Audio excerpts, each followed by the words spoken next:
So hello everyone, आज हम लेने वाले हैं एस वाई बी कॉम का जो हमारा बिजनेस लॉ 1 जो है उसका आज लेक्चर नंबर 15 लेने वाले हैं हम लोग, जिसके अंदर आज हम ना एक्सेप्शंस ऑफ कंसिडरेशन देखेंगे, जो कि अपना मॉड्यूल 1 का लास्ट टॉपिक है।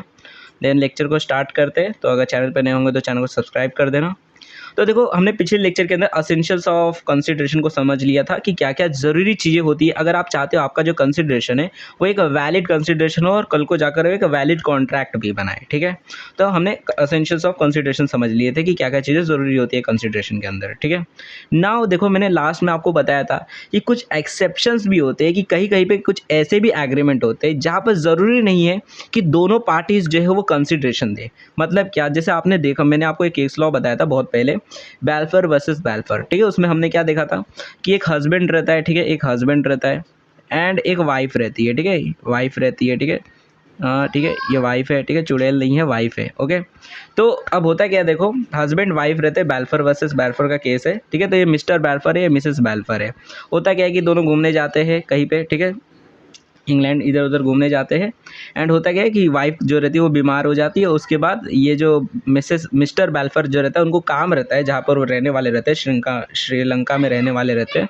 तो ये बोलते हैं मैं एक काम करता हूँ, मैं जाता हूँ अपना काम करने के लिए, क्योंकि काम अगर छोड़ दूंगा तो मतलब कंपनी से निकाल देंगे भैया, पगार नहीं मिलेगा। तो इसलिए मिस्टर बैल्फर जो रहते हैं वो बोलते हैं एक काम करता हूँ, मैं जाता हूँ वहाँ पर काम करते रहूँगा एंड तुम यहीं पे आराम करो, मतलब इसी जगह पे आराम करो, मैं तुम्हें मेंटेनेंस के पैसे देते रहूँगा। ठीक है, ये हमने केस लॉ देखा था।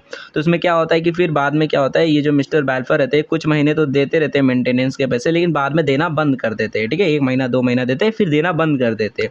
अब मिसेस बैल्फर जो रहती है वो पूछती है कि क्यों नहीं देते हो। ठीक है, तो उनके बीच में थोड़ा बहुत अनबन हो जाती है, जिसके वजह से नहीं देते पैसे, देना बंद कर देते हैं। ठीक है, अब होता क्या है, मिसेस बैल्फर जो रहती है वो चली जाती है कोर्ट ऑफ लॉ में। ठीक है, कोर्ट ऑफ लॉ में चली जाती है, कोर्ट ऑफ लॉ में, एंड वहाँ पर बोलती है देखो देखो, मेरे साथ तो अन्याय हुआ है। ठीक है, मेरे जो पति है ये जो है मुझसे वादा किए थे, इन्होंने मेरे साथ एग्रीमेंट किया था कि मुझे हर महीने जो है ये मुझे मेंटेनेंस के पैसे देते रहेंगे, लेकिन इन्होंने देना बंद कर दिया, ये मुझे मेंटेनेंस के पैसे नहीं दे रहे हैं। ठीक है, तो ऐसे टाइम पर देखोगे तो ये जो इनके बीच में कॉन्ट्रैक्ट एग्रीमेंट बना था, तो कोर्ट ऑफ लॉ ने क्या डिसीजन दिए थे। ठीक है, मैंने आपको बताया था कि कोर्ट ऑफ लॉ में इनको मतलब बेसिकली ये डिसीजन लिया गया कि क्योंकि ये जो एग्रीमेंट है ये कोई मतलब एक वैलिड कॉन्ट्रैक्ट नहीं है, ये एक सोशल एग्रीमेंट है, इसलिए यहाँ पर इसे एनफोर्स नहीं किया जा सकता। ठीक है, ये बोलकर भगा दिया गया था मिसेस वेलफेयर को। ओके, अब देखो यहाँ पर ये जो एग्रीमेंट इन्होंने बनाया है, हमने बोल दिया ये एक सोशल एग्रीमेंट है। ठीक है, यहाँ पर देखोगे क्यों ऐसा, क्योंकि देखो इस एग्रीमेंट में हुआ क्या, मिस्टर बैल्फर तो कुछ दे रहे हैं, मिस्टर बैल्फर हर महीने मेंटेनेंस के पैसे भेज रहे हैं। ठीक है, हर महीने मेंटेनेंस के पैसे भेज रहे हैं, लेकिन मिसेस बैल्फर उन्हें बदले में क्या दे रही है, कुछ भी नहीं दे रही है। ठीक है, यहाँ पर देखोगे ये जो एग्रीमेंट बनाया गया था ये लव एंड अफेक्शन के ऊपर बनाया था। भाई पति जो है अपनी पत्नी से मतलब प्यार करता है, तो उसके देखभाल के लिए पैसे भेजते रहता है हर महीने। ठीक है, तो यहाँ पर देखोगे तो दोनों साइड से कंसिडरेशन नहीं मिल रहा है, एक पर्सन को तो कंसिडरेशन मिल रहा है बट दूसरा पर्सन कोई भी कंसिडरेशन नहीं दे रहा है। तो इसलिए ये बोल दिया गया कि क्योंकि यहाँ पर कंसिडरेशन नहीं है इसलिए एक वैलिड कॉन्ट्रैक्ट नहीं है, एंड देन ये जो कॉन्ट्रैक्ट है ये एक वॉइड कॉन्ट्रैक्ट है, ये एक सोशल एग्रीमेंट है, ये बोलकर भगा दिया गया था मिसेस वेलफेयर को। नाउ देखो, अब यहाँ पर एक्सेप्शंस में क्या है कि कई बार ऐसे भी एग्रीमेंट्स होते हैं जहाँ पर ज़रूरी नहीं है कि दोनों पार्टीज जो है वो कंसिडरेशन दे। हो सकता है एक पार्टी कंसिडरेशन दे और दूसरी पार्टी कुछ भी ना दे, फिर भी वो जो कॉन्ट्रैक्ट रहता है वो वैलिड रहता है। यानी क्या कि अगर मान लो ये जो मिस्टर बैल्फर है ये वादा करते हैं कि मैं तुम्हें मेंटेनेंस के पैसे देता हूँ और कल को ये नहीं देते। ठीक है, और ये बोल देते हैं कि देखो हमारे बीच में दोनों तरफ से कंसिडरेशन नहीं था इसलिए एग्रीमेंट वॉइड है, ऐसा नहीं हो सकता। ऐसे टाइम पर ये जो मिसेस वेलफेयर है वो चाहे तो कोर्ट ऑफ लॉ में जाकर केस कर सकती है। ठीक है, बट ये कुछ एक्सेप्शंस है, मतलब क्या, क्योंकि कुछ ऐसे कंडीशंस है जो कि होने चाहिए तभी जाकर आपका वो जो ऐसा मतलब एग्रीमेंट है जिसमें दोनों पार्टीज कंसिडरेशन नहीं दे रही है तभी वो वैलिड हो जाए। ठीक है, मतलब कुछ असेंशियल चीज़ें हैं जो कि उस एग्रीमेंट के अंदर होनी चाहिए, तभी विदाउट कंसिडरेशन भी आपका जो एग्रीमेंट है वो एक कॉन्ट्रैक्ट बन सकता है, एक वैलिड कॉन्ट्रैक्ट कहलाया जा सकता है। ठीक है, मतलब क्या कि ये मिसेस बैल्फर वाला भी जो केस है, मिस्टर एंड मिसेस बैल्फर वाला केस, ये भी एक वैलिड एग्रीमेंट बन सकता है, एक वैलिड कॉन्ट्रैक्ट बन सकता है अगर उसके अंदर बस एक दो और जो चीज़ें हैं, एक्सेप्शंस जो है, मतलब कंडीशंस जो है वो अगर रह जाती है, मतलब रहती, तो ये वाला जो कॉन्ट्रैक्ट एग्रीमेंट रहता है ये भी एक वैलिड कॉन्ट्रैक्ट की तरह ट्रीट किया जाता है। ठीक है, तो देखो एक्सेप्शंस को आप समझ लेते हैं, मे भी आपको समझ आ गया वो एक्सेप्शन क्या है। तो देखो, an agreement made made without consideration, इस वर्ड आपको पता है कि अगर कोई एग्रीमेंट बनाया जाता है विदाउट कंसिडरेशन तो वॉइड कहा जाता है, ठीक है, वो उसकी वैलिडिटी नहीं रहती है। नो कंसिडरेशन नो कॉन्ट्रैक्ट, कि कोई कंसिडरेशन नहीं है तो कोई कॉन्ट्रैक्ट भी नहीं है, ठीक है। नॉर्मल सेंस में, जनरल सेंस में बोला जाता है। जनरल रूल यही है कि एक्स नोडो पैक्टो नॉन ओरिटो एक्सो, ठीक है, ये लैटिन वर्ड है जिसका मतलब ये होता है कि from a bare promise no right of action can arise, यानी क्या, किसी प्रॉमिस कर देने से सामने वाले के पास आपका कोई मतलब, सिर्फ सामने वाला अगर आपको सिर्फ प्रॉमिस कर देता है तो इसका मतलब ये नहीं कि आपके पास ये राइट आ जाता है कि आप एक्शन ले सकते हो, यानी क्या कि कल को वो अपना प्रॉमिस नहीं पूरा करता है तो आप उसके ऊपर कोई एक्शन ले सकते हो, लीगल एक्शन ले सकते हो, ऐसा नहीं है, ठीक है। अगर वो सिर्फ आपको प्रॉमिस करता है एंड आप उसके बदले में कोई प्रॉमिस नहीं करते हो तो, ठीक है। तो यहाँ पर ये बोला गया, मतलब सिंपल सी बात, अगर दोनों साइड से कंसिडरेशन नहीं है तो यहाँ पर कोई भी लीगल ऑब्लिगेशंस क्रिएट नहीं होती है, ओके, ये नॉर्मल रूल है। बट अब एक्सेप्शंस की बात करें तो यहाँ पे देखो कुछ एक्सेप्शंस बताए गए, following are the exception of the above rule, यानी अभी जो हमने रूल देखा उसके कुछ एक्सेप्शंस है, ठीक है। सबसे पहला एक्सेप्शन नंबर 1 है कि देखो an agreement bed on account of love and affection, यानी क्या कि कोई एग्रीमेंट है जो कि इसलिए बनाया जा रहा है, मतलब लव एंड अफेक्शन के लिए बनाया जा रहा है, आप किसी को प्यार करते हो या फिर जैसे माँ बाप का प्यार होता है, ठीक है, बच्चों की तरफ, ठीक है, जैसे एक डैड है, ठीक है, एक पिता है और एक उनका बेटा है, ठीक है। अब होता है क्या है, देखो बेटे का बर्थडे आता है, ठीक है, बेटे का बर्थडे है, ओके, बेटे का बर्थडे है तो ऐसे टाइम पर पापा जो रहते हैं, जो डैड रहता है, वो क्या बोलते हैं कि बेटा ये लो 1000 रुपये तुम्हारे बर्थडे गिफ्ट, ठीक है, मतलब देते नहीं है, बोलते प्रॉमिस करते हैं कि मैं तुम्हें 1000 रुपये जो रहेगा तुम्हारे बर्थडे के दिन दूंगा, ठीक है। तो ऐसे टाइम पर देखो तो ये जो इन्होंने प्रॉमिस किया, ये जो इन्होंने एग्रीमेंट बनाया है, ये एक लव एंड अफेक्शन वाला एग्रीमेंट है। क्यों, यहाँ पर देखोगे तो सिर्फ ये जो डैड है वो कुछ दे रहे हैं लेकिन बदले में बेटा कुछ नहीं दे रहा है, ठीक है, बदले में थोड़ी बेटा कुछ किडनी निकाल कर दे रहा है या फिर और कुछ दे रहा है, कुछ नहीं दे रहा है, ठीक है। तो ये वाला जो एग्रीमेंट है ये लव एंड अफेक्शन वाला एग्रीमेंट है। तो होता क्या है, देखो अब ये जो लव एंड अफेक्शन वाला एग्रीमेंट है, मतलब ये जो एग्रीमेंट है ये भी एक वैलिड कॉन्ट्रैक्ट बन सकता है अगर इसके अंदर कुछ ये कंडीशंस अगर रहती है, यानी ये असेंशियल अगर उसके अंदर रहती है तो देन वो जो लव एंड अफेक्शन वाला एग्रीमेंट है वो भी एक वैलिड कॉन्ट्रैक्ट बन सकता है, ठीक है। क्या क्या असेंशियल है उसको आगे देखेंगे, अभी पहले इसको पढ़ लेते हैं, ठीक है। तो देखो लिखा गया है, such an agreement must be in written and registered, it must be for natural love and affection between parties standing in near relation to each other, यानी क्या कि दोनों का क्लोज रिलेशन होना चाहिए। बेसिकली जो भी पार्टीज एक दूसरे के साथ कॉन्ट्रैक्ट करिए उन दोनों का एक क्लोज रिलेशन होना चाहिए, जैसे कि अभी हमने देखा डैड और सन का, ठीक है, ये जो क्लोज रिलेशन, ऐसा क्लोज रिलेशन होना चाहिए। एंड जो भी सामने वाला आपको प्रॉमिस कर रहा है, जैसे यहाँ पर 1000 देने की बात हो रही है, इसे आप रिटर्न में लिखवाओ, ठीक है, रिटर्न में करो, यानी कि प्रॉपर रिटर्न में आप उसका एग्रीमेंट बनाओ कि हाँ भाई डैड जो है मेरे बर्थडे के दिन इतना पैसा मेरे को पक्का देंगे, ठीक है। तो रिटर्न में लिखवा देना है, साइन वाइन करवा देना है, ऐसे साइन वाइन करवा देना है। एंड देन उसके बाद इस डॉक्यूमेंट को, यानी ये जो रिटर्न में लिखा हुआ एग्रीमेंट है, इसको जाकर रजिस्टर करवा देना है कोर्ट में जाकर, ठीक है, मतलब कोर्ट में रजिस्टर करवा देना है। तब अगर आप ये सारी चीज़ें कर देते हो देन आपका ये जो एग्रीमेंट है, आपका ये जो प्रॉमिस है जो कि सामने वाले ने किया है, जिसके अंदर दोनों पार्टीज कंसिडरेशन नहीं भी दे रही है, फिर भी ये जो एग्रीमेंट है ये कॉन्ट्रैक्ट कहलाएगा, ठीक है। एंड अगर कल को आपके पापा आपके बर्थडे के दिन 1000 रुपये नहीं देते, सिर्फ 500 रुपये देते, ऐसे टाइम पर आप जा सकते हो कोर्ट ऑफ लॉ में और बोल सकते हो देखो पापा ने सिर्फ 500 ही रुपये दिए, 1000 रुपये नहीं दिए, ठीक है। तो ऐसी चीज़ें, मतलब आपको बस रिटर्न एंड रजिस्टर करवा देते तो आपका जो एग्रीमेंट है वो एक प्रॉपर कॉन्ट्रैक्ट बन जाएगा, ठीक है। तो यहाँ पे इलस्ट्रेशन दिया है वही वाला एग्जांपल कि ए जो है for nature love and affection promises to give his son B, यानी ए जो है मतलब ए डैड है और बी जो है वो सन है, प्रॉमिस करता है कि 1000 रुपये दूंगा। And A put his promise to be in to writing and register, ठीक है, मतलब क्या कि उसको लिखित में करता है एंड देन उसको रजिस्टर कर देता है, दिस इज़ अ कॉन्ट्रैक्ट, यानी क्या कि अब इसे कॉन्ट्रैक्ट कहा जाएगा अगर हम अपना जो भी प्रॉमिस है उसे रिटर्न एंड रजिस्टर करवा देते हैं। यानी सिर्फ ओरली अगर होता है तो देन वो एक कॉन्ट्रैक्ट नहीं बनेगा, बट अगर आप रिटर्न में और रजिस्टर करवा देते हो देन आपका जो एग्रीमेंट है वो कॉन्ट्रैक्ट बन जाएगा, जो सोशल एग्रीमेंट है वो भी कॉन्ट्रैक्ट बन जाएगा, ठीक है। नाउ यहाँ पर कुछ असेंशियल्स बताए गए जो कि आपके कॉन्ट्रैक्ट के अंदर होने चाहिए, तभी जाकर आपका ये जो एक्सेप्शन वाला जो रूल है ये काम करेगा, मतलब ये लव एंड अफेक्शन वाला एग्रीमेंट जो है वो काम करेगा, ठीक है। तो agreement must be in return, यानी सामने वाला जो भी आपको प्रॉमिस कर रहा है वो रिटर्न में आपको लिखवाना है, ओके। दूसरा, it must be registered as per the provision of Indian register act, यानी इंडियन रजिस्टर एक्ट के हिसाब से जो भी वहाँ पर टर्म बताया गया है कि इस तरीके से आपको अपने जो एग्रीमेंट्स है उनको जाकर रजिस्टर करना है। तो बेसिकली जाकर कोर्ट में रजिस्टर करवा देना आपको इस रिटर्न डॉक्यूमेंट को, ठीक है।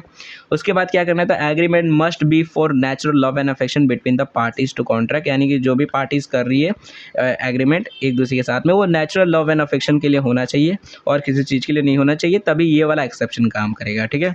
उसके बाद parties to the agreement must stand in near relation to each other like husband and wife, father and son, daughter, brother sister, ऐसे मतलब नियर रिलेशन मतलब क्लोज रिलेशन होने चाहिए एक दूसरे के साथ में, जैसे पति पत्नी का, फादर सन का, या फिर मतलब फादर और डॉटर का, ऐसे कुछ भाई बहन का, ऐसे क्लोज रिलेशन होने चाहिए, नियर रिलेशन होने चाहिए। Would include parties related to each other either by blood और बाय मैरिज, ठीक है। तो वही भी रिलेशनशिप होना चाहिए एक दूसरे के साथ में पार्टीज का, तभी जाकर वो जो पार्टीज है वो ये वाले एक्सेप्शन वाले कॉन्ट्रैक्ट को कर सकते हैं, यानी लव एंड अफेक्शन वाले एग्रीमेंट को परफॉर्म बना सकती है, ठीक है।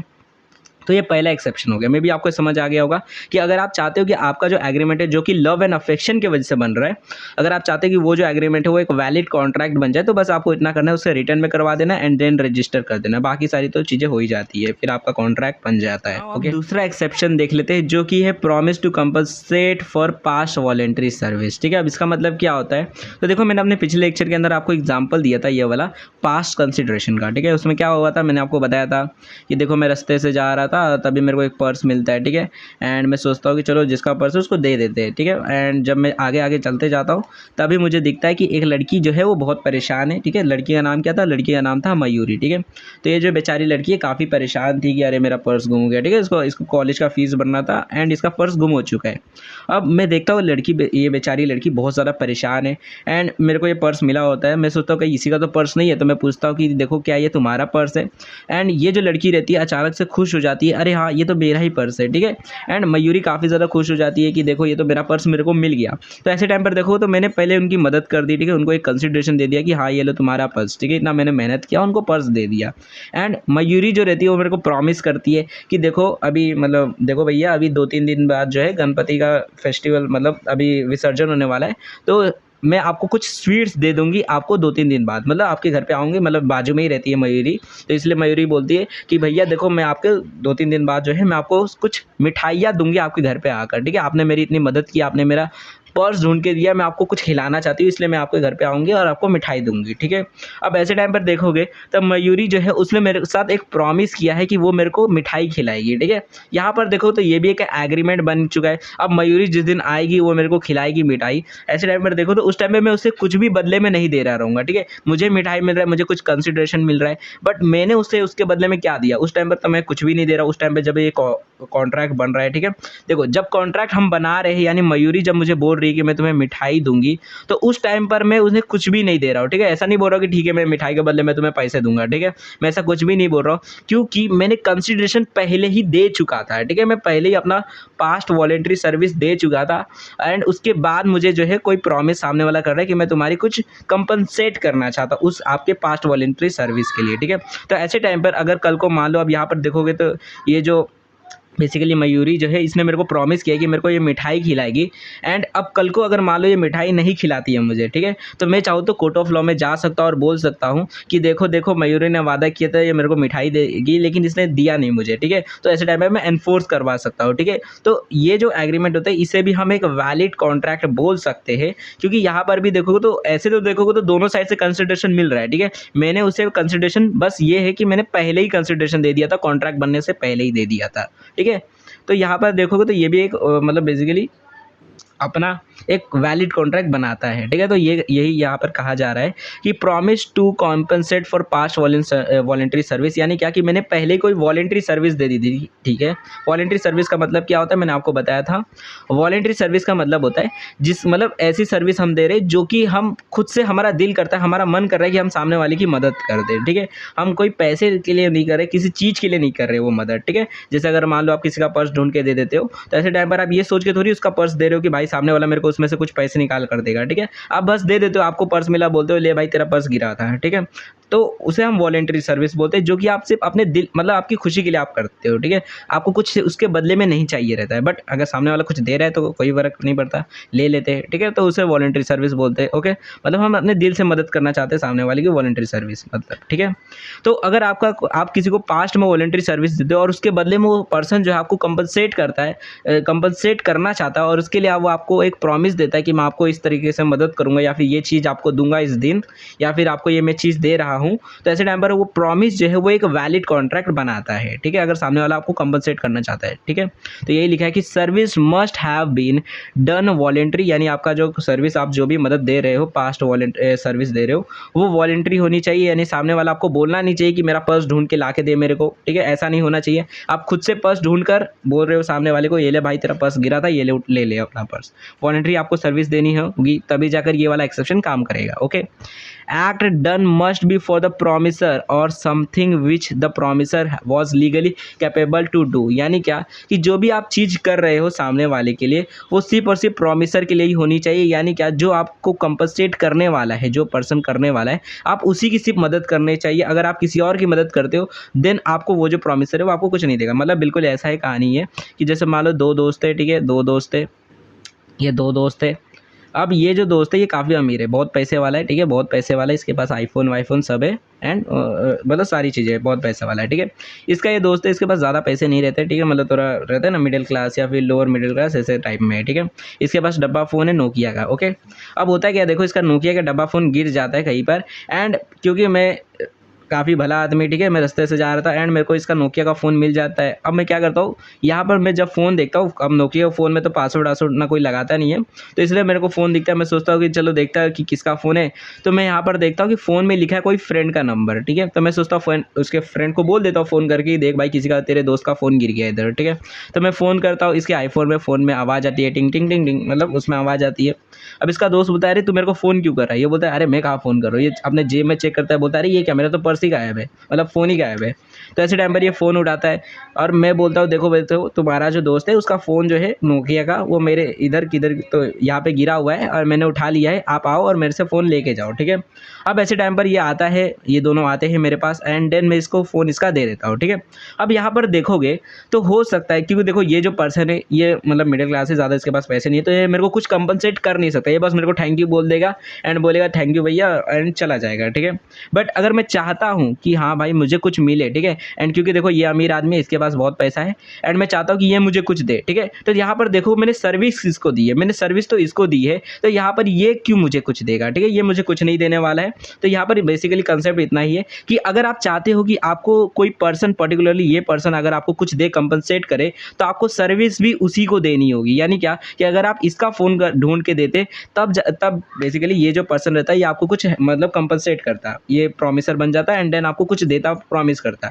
बट क्योंकि आपने इसकी मदद ही नहीं कोई की है तो ये आपको क्यों देगा। तो यही चीज़ बोली गई है कि आप जो भी एक्ट कर रहे हो वो सिर्फ और सिर्फ प्रॉमिसर के लिए करने चाहिए। अगर आप किसी और के लिए करते हो देन बेसिकली जिससे आप चाहते हो लेना कुछ भी पर्सन से, वो आपको नहीं देगा, ठीक है। तो the promisor must be in existent when the act was done and he must be competent to contract at the time when the act was done. यानी क्या कि जब आप उसकी मदद कर रहे थे, वॉलंटरी सर्विस दे रहे थे, उस टाइम पर वो अपना जो बेसिकली प्रॉमिसर है वो उस टाइम पर होना चाहिए। जैसे यहाँ पर इस केस में देखोगे, मतलब बेसिकली अपना ये वाला जो केस है, यहाँ पर जब मैं मदद कर रहा था, यानी इसका पर्स जब इसे ढूंढ के दे रहा था, मयूरी का पर्स जब मैं उसे दे रहा था, तो ऐसे टाइम पर ये एग्जिस्टेंट में मतलब वहाँ पर होनी चाहिए, ठीक है। उसको देखना चाहिए कि हाँ मैं उसकी मदद कर रहा हूँ। अगर मान लो मैं डायरेक्ट जाता इसके घर पे जाकर दे देता एंड इसकी मम्मी इधर इसके घर में, इसके रूम में रख देती, एंड जब मयूरी अपने घर पे आती और वो देखती अरे ये क्या, मेरा पर्स तो मेरे घर के रूम में ही है, तो ये मतलब मयूरी ये सोचती कि भाई मैंने लगता है मेरा पर्स लेके ही नहीं गया था, ठीक है। तो वहाँ पर फिर मेरे को कोई भी कंपनसेशन मिलता ही नहीं। तो यहाँ पर यही बोला गया है कि जो भी आप वॉलंटरी सर्विस दे रहे हो और आप चाहते हो कि आपको उसका कंपनसेट मिले,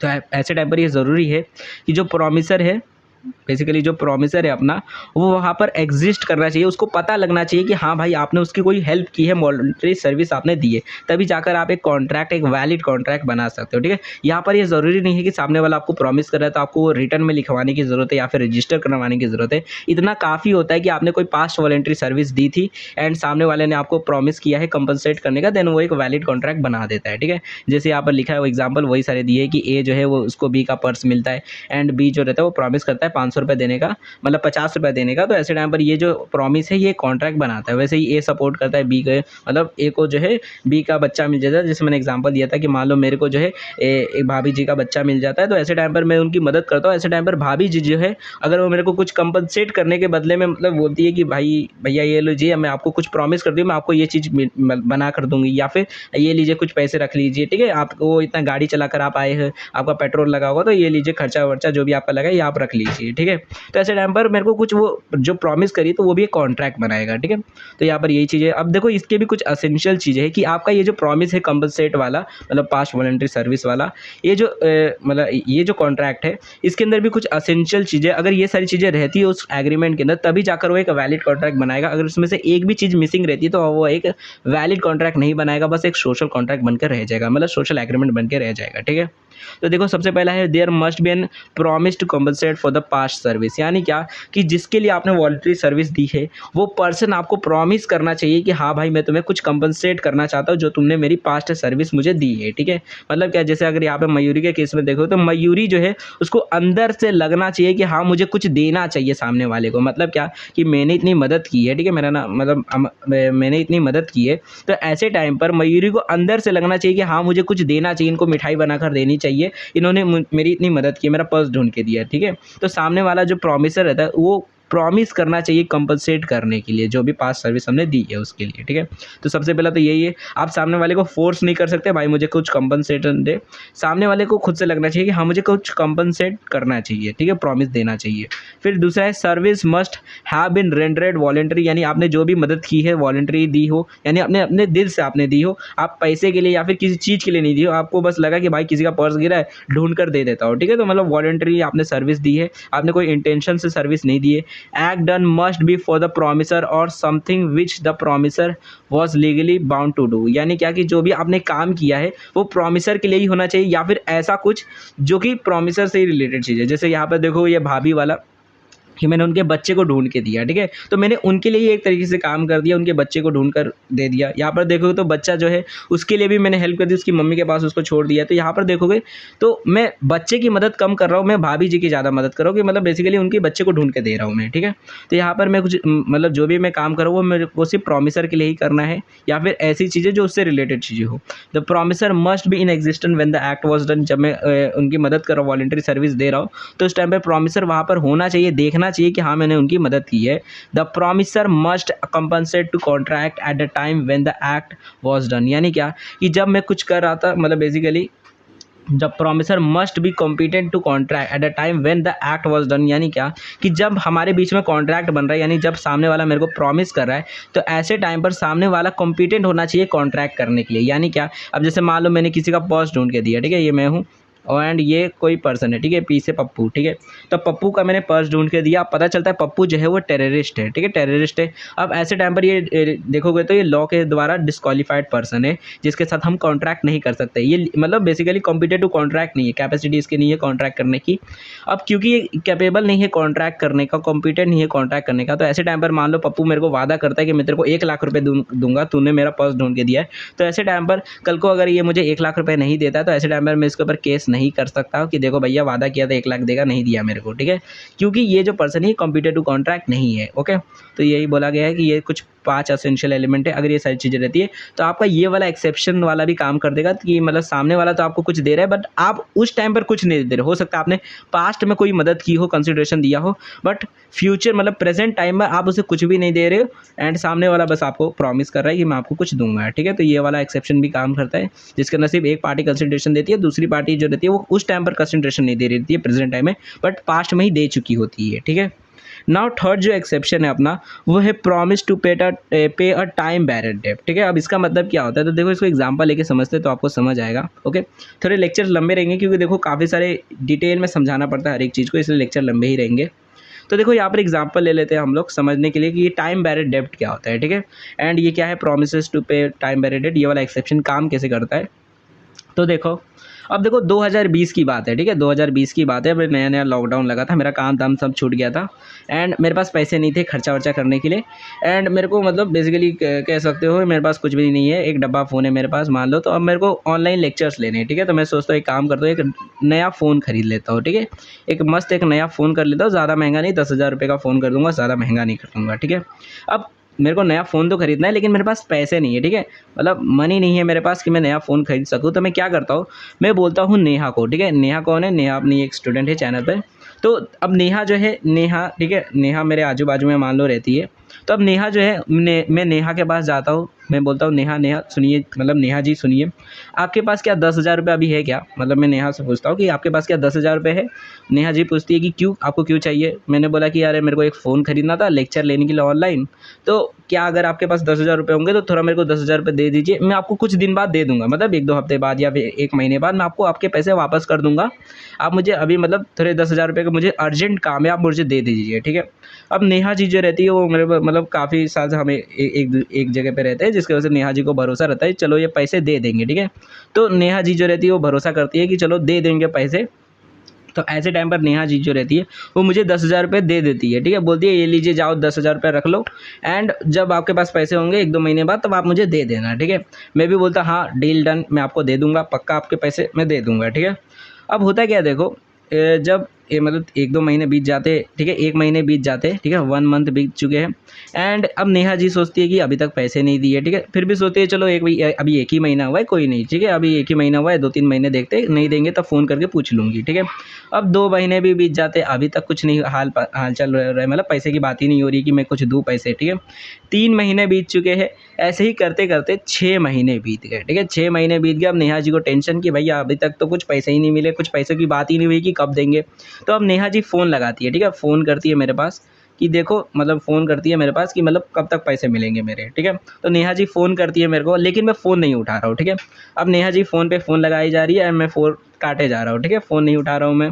अब नेहा जी को आ गया टेंशन, ठीक है, मतलब नेहा जी को आ गया टेंशन कि अब क्या होगा, मतलब मेरे तो पैसे लग रहा है चले जाएँगे, ठीक है। अब नेहा जी जो है टेंशन में, ऐसे ही करते-करते 7 महीने हो गए, ठीक है। एक और महीना बीत गया, नेहा जी हर रोज़ फ़ोन लगा रही है, मैं हर रोज़ फ़ोन नहीं उठा रहा हूँ। अब नेहा जी मेरे घर के इधर-उधर घूम रही है, ठीक है, मेरे घर के इधर-उधर घूम रही है, सबसे पूछ रही है कि भैया ये अंकित किधर गए, ठीक है। ओके, सबसे पूछ रही है कि अंकित किधर गए। अब मेरे घर के इधर लगा है ताला, ठीक है, ये मेरा घर है एंड इधर लग गया है ताला, ठीक है, ताला लग गया है। सबसे आजू-बाजू से पूछ रही है, कोई बताता है गाँव चला गया है, कोई बोल रहे हैं कि मतलब ये इधर-उधर गए हैं, कोई बोलते हैं अरे ये तो रहते ही नहीं है इधर, ये कोई कुछ बता ही नहीं रहा है ढंग से कि किधर गए हैं। अब नेहा जी को लग रहा है कि लगता है मेरे पैसे चले गए, अंकित जी तो गायब हो गए। अब होता क्या है देखो, ऐसे ही करते-करते 1 साल बीत जाता है, ठीक है, 1 साल बीत जाता है, नेहा जी अपनी आस खो बैठती है कि अब नहीं मिलने वाले हैं मेरे पैसे, ठीक है। नेहा जी फिर भी 1-2 बार ट्राई मारती रहती है, मतलब 1-2 महीने के बीच में ये फ़ोन करके पूछ लेती हूँ कहीं फ़ोन उठा ले, फिर भी मैं नहीं फ़ोन उठा रहा हूँ, मेरा 1 साल हो गया अभी तक कुछ पता नहीं है, ठीक है। ऐसे ही करते-करते अब एक मतलब 2020 बीत जाता है, अब न आ जाता है साल 2021, ठीक है। 2021 आ जाता है, अभी भी मेरा पता नहीं है, ठीक है, अभी भी नेहा जी मेरे घर के इधर कभी-कभार चेक करने आती रहती है कि हाँ भाई अभी आए कि नहीं, अभी आए कि नहीं, लेकिन अभी भी मैं गायब ही हूँ, ठीक है। ऐसे ही करते-करते 2022 आ जाता है, एक और साल बीत जाता है, फिर ऐसे ही करते-करते 2023 भी आ जाता है, मतलब कह सकते हो कि मतलब बीत जाते हैं 3 साल बीत जाते हैं, ठीक है। तो ऐसे ही करते-करते 2023 भी आ जाता है, लेकिन अभी तक मैं गायब हूँ, ठीक है। नेहा जी ढूँढते-ढूँढते थक गई कि लगता है गए मेरे पैसे, ठीक है, मतलब वो अब हार मान चुकी है कि नहीं मिलने वाले मेरे पैसे, हो गया बैड डेब्ट। अब 2023 भी बीत जाता है, आ जाता है साल 2024। अब 2000 जब 24 आ जाता है तब फाइनली जाकर मैं दिखता हूँ वहाँ पर, ठीक है, मतलब फाइनली जाकर 2024 में मैं दिखता हूँ अपने घर की इधर। मैं आता हूँ अपने घर के इधर, ताला वाला मस्त खोलता हूँ, जाता हूँ, चाय बनाता हूँ और मतलब आराम करता हूँ, ठीक है।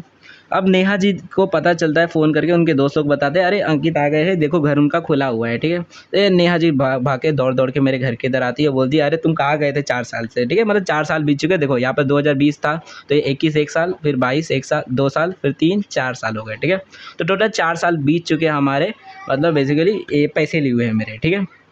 अब देखो एक कंसेप्ट होता है जिसको हम बोलते हैं टाइम पीरियड डेब्ट, ठीक है। टाइम पीरियड डेब्ट का मतलब क्या होता है कि कोई डेब्ट आपने लिया है, ठीक है, मतलब सामने वाले को किसी को आपने डेब्ट दिया है, उधारी दी है, कर्जा दिया है, जो कि कोई भी अमाउंट हो सकता है, ठीक है।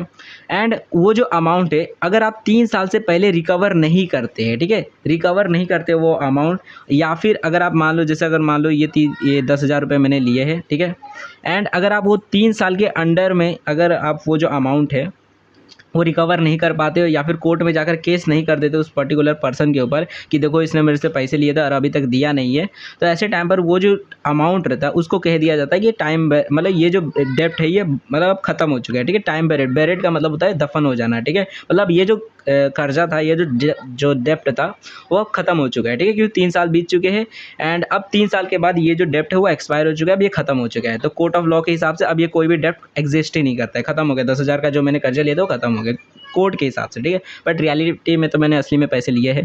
तो अब होता क्या, देखो नेहा जी पहुंचती है मेरे घर के इधर, बोलती है देखो तुमने मुझसे 4 साल पहले 2020 में 10,000 रुपये लिए थे फ़ोन खरीदने के लिए, अब लाओ मेरे पैसे, ठीक है। इंटरेस्ट तो छोड़ो, तुम मेरे खाली 10,000 रुपये लाओ और मेरे 10,000 रुपये दे दो मेरे को। अब मैं जो रहता हूँ मैं बोलता हूँ कि कौन से पैसे, ठीक है, मैं बोलता हूँ कौन से पैसे, मतलब किस बात के पैसे, ठीक है। तो नेहा जी बोलती है कौन से पैसे, जो तुमने लिए थे पैसे 10,000 रुपये, ठीक है। अब मैं बताता हूँ, मतलब क्योंकि अब मेरे को पता है ये सारे कॉन्सेप्ट, मैं बोलता हूँ देखो तुमको टाइम बेरेड डेट के बारे में नहीं पता क्या, कि 3 साल के अंडर में अगर तुम मेरे ऊपर केस नहीं करते हो, पर्टिकुलरली जो भी मैंने डेप्ट लिया उसके ऊपर, या फिर आप रिकवर नहीं करते हो मेरे से अमाउंट 3 साल के पहले, देन आपका जो अमाउंट रहेगा वो टाइम बेरेड डेप्ट कहलाएगा, यानी अब वो डेप्ट खत्म हो चुका है, ठीक है। तब मेरे पर कोई भी लाइबिलिटी नहीं है, मैं कोई पैसे नहीं भरने वाला, ठीक है। अब नेहा जी हो जाती है उदास, नेहा जी रोने लगती है कि देखो मेरे पैसे ले लिए, दे नहीं रहे, ठीक है। तो नेहा जी बहुत ज़्यादा उदास हो जाती है, टेंशन में रहती है, मतलब रोने लगती है, ठीक है। अब मुझसे ये दुख देखा नहीं जाता है कि बेचारी लड़की को मैं रुला रहा हूँ, ठीक है, पैसे ले लिया फिर दे नहीं रहा हूँ, ठीक है। ऐसे तो इतना दिन से मैंने टेंशन नहीं लिया, लेकिन पता नहीं आज क्यों टेंशन ले रहा हूँ। तो फिर आज मैं टेंशन लेने लग गया कि जाने दो अब, ठीक है। बेसिकली टेंशन इसलिए ले रहा था क्योंकि ये रोड पे ही रोने लग गई, नेहा जी रोड पे ही रोने लग गई थी, ठीक है। ये देखो पैसे नहीं दे रहे मेरे, आजू बाजू वाले सब चिल्ला रहे कि क्यों नहीं ले रहे, क्यों नहीं पैसे दे रहा है, ठीक है। सब डंडा ले ली है, ठीक है, सब डंडा उठा लिए, कोई पत्थर उठा लिया कि भाई पैसे ले लेता और पैसे नहीं दे रहा है। ऐसे टाइप पे अब मैं थोड़ा डर जाता हूँ कि देखो भाई मतलब सालों मारने लग जाएंगे, ठीक है। तो अब नेहा जी जो रहती है वो रोने लग रही है। अब मैं क्या करता हूँ, मैं डर जाता हूँ कि कहीं आजू बाजू वाले डंडे से मारना ना चालू कर दे मेरे को, ठीक है, ये सारी चीज़ों के लिए। तो अब होता क्या है, मैं नेहा जी को बोलता हूँ अरे नेहा जी रोइए मत, आप चुप हो जाइए, मैं आपको ये जो पैसे हैं 10,000 रुपये टेंशन मत लीजिए, मैं आपको दे दूँगा, बस मुझे 1 हफ़्ते का मतलब 1 वीक का जो है टाइम दीजिए, 1 हफ़्ते का टाइम दीजिए, मैं आपको 1 हफ़्ते के अंदर आपका जो पैसा है वो वापस कर दूँगा, ठीक है। आपके 10,000 के 10,000 रुपये वापस कर दूँगा, ठीक है। अब यहाँ पर देखो तो मैंने वादा किया है कि मैं आपको 10,000 रुपये जो है वो 1 हफ़्ते के अंदर दे दूँगा, ठीक है। मैंने आपको प्रॉमिस किया है, ओके। अब ये जो प्रॉमिस है, नेहा जी बोलती है नहीं मुझे आपके ऊपर भरोसा नहीं है, ठीक है।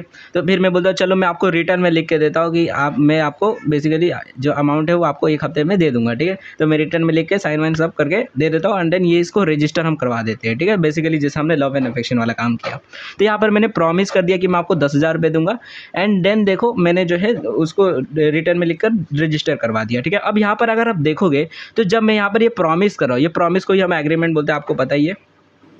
तो ये जो मैं प्रॉमिस कर रहा हूँ कि मैं आपको 10,000 रुपये दूंगा, इसके बदले में मुझे क्या मिलेगा, ठीक है। क्योंकि ये जो डेप्ट है वो खत्म हो चुका है, अब मेरे लिए ये डेप्ट कभी एग्जिस्ट ही नहीं करता है, ऐसा हो चुका है, ठीक है। तो उसके बदले में मुझे कुछ भी नहीं मिल रहा है, सिर्फ मैं पैसे दे रहा हूँ, ठीक है। तो यहाँ पर देखोगे तो सिर्फ एक तरफ से कंसिडरेशन मिल रहा है, दूसरी तरफ से तो कोई कंसिडरेशन मिल ही नहीं रहा है। तो यहाँ पर देखोगे तो ये जो है ये एक वैलिड कॉन्ट्रैक्ट नहीं कहलाया जाएगा। बट यहाँ पर अगर देखोगे तो ये एक एक्सेप्शन बन जाता है, ये वाला जो सिचुएशन है जहाँ पर आप टाइम बेरेट का कंसेप्ट ला देते हो कि आपने पहले कोई उधारी ली थी जिसका अब मतलब बेसिकली टाइम जो टेन्यूर है 3 साल का वो खत्म हो चुका है एंड अब वो जो डेप्ट है वो एग्जिस्ट नहीं करता है। बट आप प्रॉमिस करते हो सामने वाले की वो जो टाइम बेरेट डेप्ट जो मैंने आपसे लिया था वो मैं आपको रीपे कर दूंगा इस पर्टिकुलर टाइम पीरियड के अंदर, एंड उसको आप रिटर्न में लिखवा देते हो एंड रजिस्टर करवा देते हो। देन ये जो आपका एग्रीमेंट रहता है वो बेसिकली एक कॉन्ट्रैक्ट कहलाया जाता है, ठीक है। तो इसी को टाइम बेरेट कंसेप्ट बोला जाता है। मे भी आपको समझ आ गया वो टाइम बेरेट कंसेप्ट क्या है। तो यही लिखा है promise to pay a time barred डेप्ट, यानी क्या कि सामने वाला आपको प्रॉमिस कर रहा है, जैसे कि यहाँ पर मैं प्रॉमिस कर रहा हूँ नेहा जी को कि मैं आपको आपका जो टाइम बेरेट डेप्ट है जो मैंने 10,000 रुपये लिए थे वो मैं आपको वापस पे कर दूंगा, ठीक है। तो यहाँ पर भी कुछ एसेंशियल है जो कि होने चाहिए तभी जाकर ये वाला काम करता है, वरना ये भी मतलब जो कंसेप्ट है ये भी मतलब फेल हो जाता है। मतलब बेसिकली ये जो टाइम बेरेट वाला जो प्रॉमिस है ये भी एक वॉइड कॉन्ट्रैक्ट एग्रीमेंट बन सकता है अगर इसके अंदर ये एसेंशियल नहीं होते तब, ठीक है। तो लिखा है देखो ए promise to pay a time barred डेप्ट must be made in return and signed by the debtor, यानी क्या कि जब मैं बेसिकली जब मैं अपना प्रॉमिस कर रहा हूँ सामने वाले को मैं तुम्हारा टाइम बेरेट डेप्ट वापस कर दूंगा तो रिटर्न में होना चाहिए एंड वहाँ पर साइन भी होनी चाहिए कि हाँ भाई मैं तुम्हें पक्का दे दूंगा, ठीक है। उसके बाद क्या किया, डेप्ट must be a specific sum of money, यानी कि ऐसा नहीं हो चाहिए, लमसम अमाउंट नहीं होना चाहिए, एक पर्टिकुलरली एक फिक्स्ड अमाउंट होना चाहिए कि हाँ मैंने तुमसे इतने पैसे लिए थे तो मैं तुम्हें इतने पैसे वापस करूंगा, ठीक है, या फिर जितने भी उसमें से दूंगा, ठीक है। अब ज़रूरी नहीं है कि मैंने 10,000 लिए थे 10,000 दूँ, हो सकता है मैं बोलूँ कि मैं तुम्हें 5,000 रुपये जो है वो दे दूंगा एक हफ्ते के अंदर, ठीक है, और बाकी के बाद में देते रहेंगे, पहले 5,000 तुम रख लो अपने, मेरे पास अभी इतने पैसे हैं, ठीक है। तो ऐसा भी हो सकता है, ज़रूरी नहीं है कि मैं पूरा का पूरा ही सम दूँ, अमाउंट दूँ, ठीक है। तो it must be an express promise to pay and not merely acknowledgement of debt. The debt should be perfectly lawful and only bar to its recovery is law of limitation। मतलब क्या कि देखो, सबसे पहली बात तो ये कि आपका जो प्रॉमिस है, जो भी सामने वाला प्रॉमिस कर रहा है वो एक्सप्रेस होना चाहिए, इम्प्लाइड नहीं होना चाहिए, ठीक है। मतलब इशारों ही इशारों में आपको कुछ नहीं बोलना है कि भैया मैं तुम्हारे पैसे दे दूंगा, आपको बोलकर और लिखित में आपको बेसिकली एक्सप्रेस तरीके से, एक्सप्रेस मतलब आपको पता ही है वर्ड्स का इस्तेमाल जब हम करते हैं तो इसको एक्सप्रेस प्रॉमिस या फिर एक्सप्रेस कॉन्ट्रैक्ट बोला जाता है, ठीक है। जब हम वर्ड्स का इस्तेमाल करते हैं चाहे लिखित में या फिर बोल के, ठीक है, तो आपको रिटर्न में सारी चीज़ें करनी है, तो बेसिकली आपको रिटर्न में वर्ड्स का इस्तेमाल करना है एंड देन एक एक्सप्रेस प्रॉमिस क्रिएट करना है कि आप वो पर्टिकुलर सम ऑफ अमाउंट जो है वो पे करोगे। सिर्फ आपको सामने वाले को बोल नहीं देना है, एक्नॉलेज समझ मतलब बता नहीं देना है कि मैं आपको दे दूंगा, आपको रिटर्न में लिख कर देना है कि हाँ भाई मैं आपको पक्का दूंगा एंड देन साइन करके दे देना है, तब जाकर आपका जो ये जो कॉन्ट्रैक्ट है, ये जो प्रॉमिस है, ये कॉन्ट्रैक्ट बन जाता है, ठीक है। जैसे आप एग्जांपल दिया कि ए जो है वो बी से 1,000 रुपये लिया था, बट ये जो डेप्ट रहता है वो बेरेड हो जाता है लिमिटेशन ऑफ एक्ट की वजह से, मतलब टाइम लिमिटेशन की वजह से, ठीक है। इसके बारे में भी अभी हम आगे पढ़ेंगे ये लिमिटेशन एक्ट क्या है। तो ए जो रहता है वो साइन करता है रिटर्न में कि देखो मैं तुमसे जो 1,000 रुपये लिया था उसमें से मैं तुम्हें 500 रुपये जो है वो मैं तुम्हें दे दूंगा, तो मतलब बेसिकली रिटर्न में लिख कर देता है एंड ऑन अकाउंट ऑफ डेप्ट कि जो मैंने तुमसे उधारी ली थी उसमें से 500 रुपये मैं तुम्हें दे दूंगा। तो ये जो इन्होंने प्रॉमिस किया ये कॉन्ट्रैक्ट कहलाया जाएगा अगर ये रिटर्न में उस पर साइन कर देता है तब, ठीक है।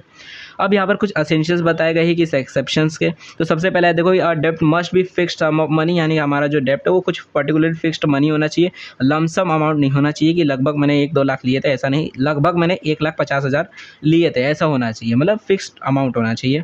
उसके बाद A promise by a debtor must be in written and signed by the debtor और हिज ऑथराइज्ड एजेंट, यानी क्या कि जिसने भी उधारी ली है, जैसे हमारे एग्जाम्पल में क्या था, मैंने उधारी ली है, ठीक है, तो मैंने उधारी ली है नेहा जी से, तो ऐसे टाइम पर मैं हूँ डेप्टर, मैंने उधारी ली है तो मेरा ही साइन होना चाहिए, मैं ही लिख, मतलब बेसिकली रिटर्न जब हम प्रॉमिस करें तो उसमें मेरा ही साइन होना चाहिए या फिर मेरा जो भी एजेंट रहेगा वो साइन करेगा, ठीक है। अब जैसे मान लो मैं कोई कंपनी है, ठीक है, या फिर बेसिकली जो भी मैं अपना एक एजेंट बना के रखा हूँ तो वो भी मेरे बदले में साइन कर सकता है, जो कि मेरे बदले में मेरी बिहाफ में काम कर रहा हो, ठीक है, तो वो भी साइन कर सकता है। It must be an express promise to pay and must not be acknowledgement of डेप्ट और इम्प्लाइड प्रॉमिस, यानी क्या कि सामने वाले को सिर्फ बता नहीं देना कि मैं तुम्हारे पैसे दे दूंगा या फिर इम्प्लाइड तरीके से इशारों में नहीं बोलना है, आपको सामने वाले को एक्सप्रेस तरीके से यानी वर्ड्स का इस्तेमाल करके, चाहे वो बोल कर या फिर लिख कर, आपको बेसिकली अपना जो है प्रॉमिस करना है, ठीक है, मतलब एक्सप्रेस तरीके से करना है, इम्प्लाइड और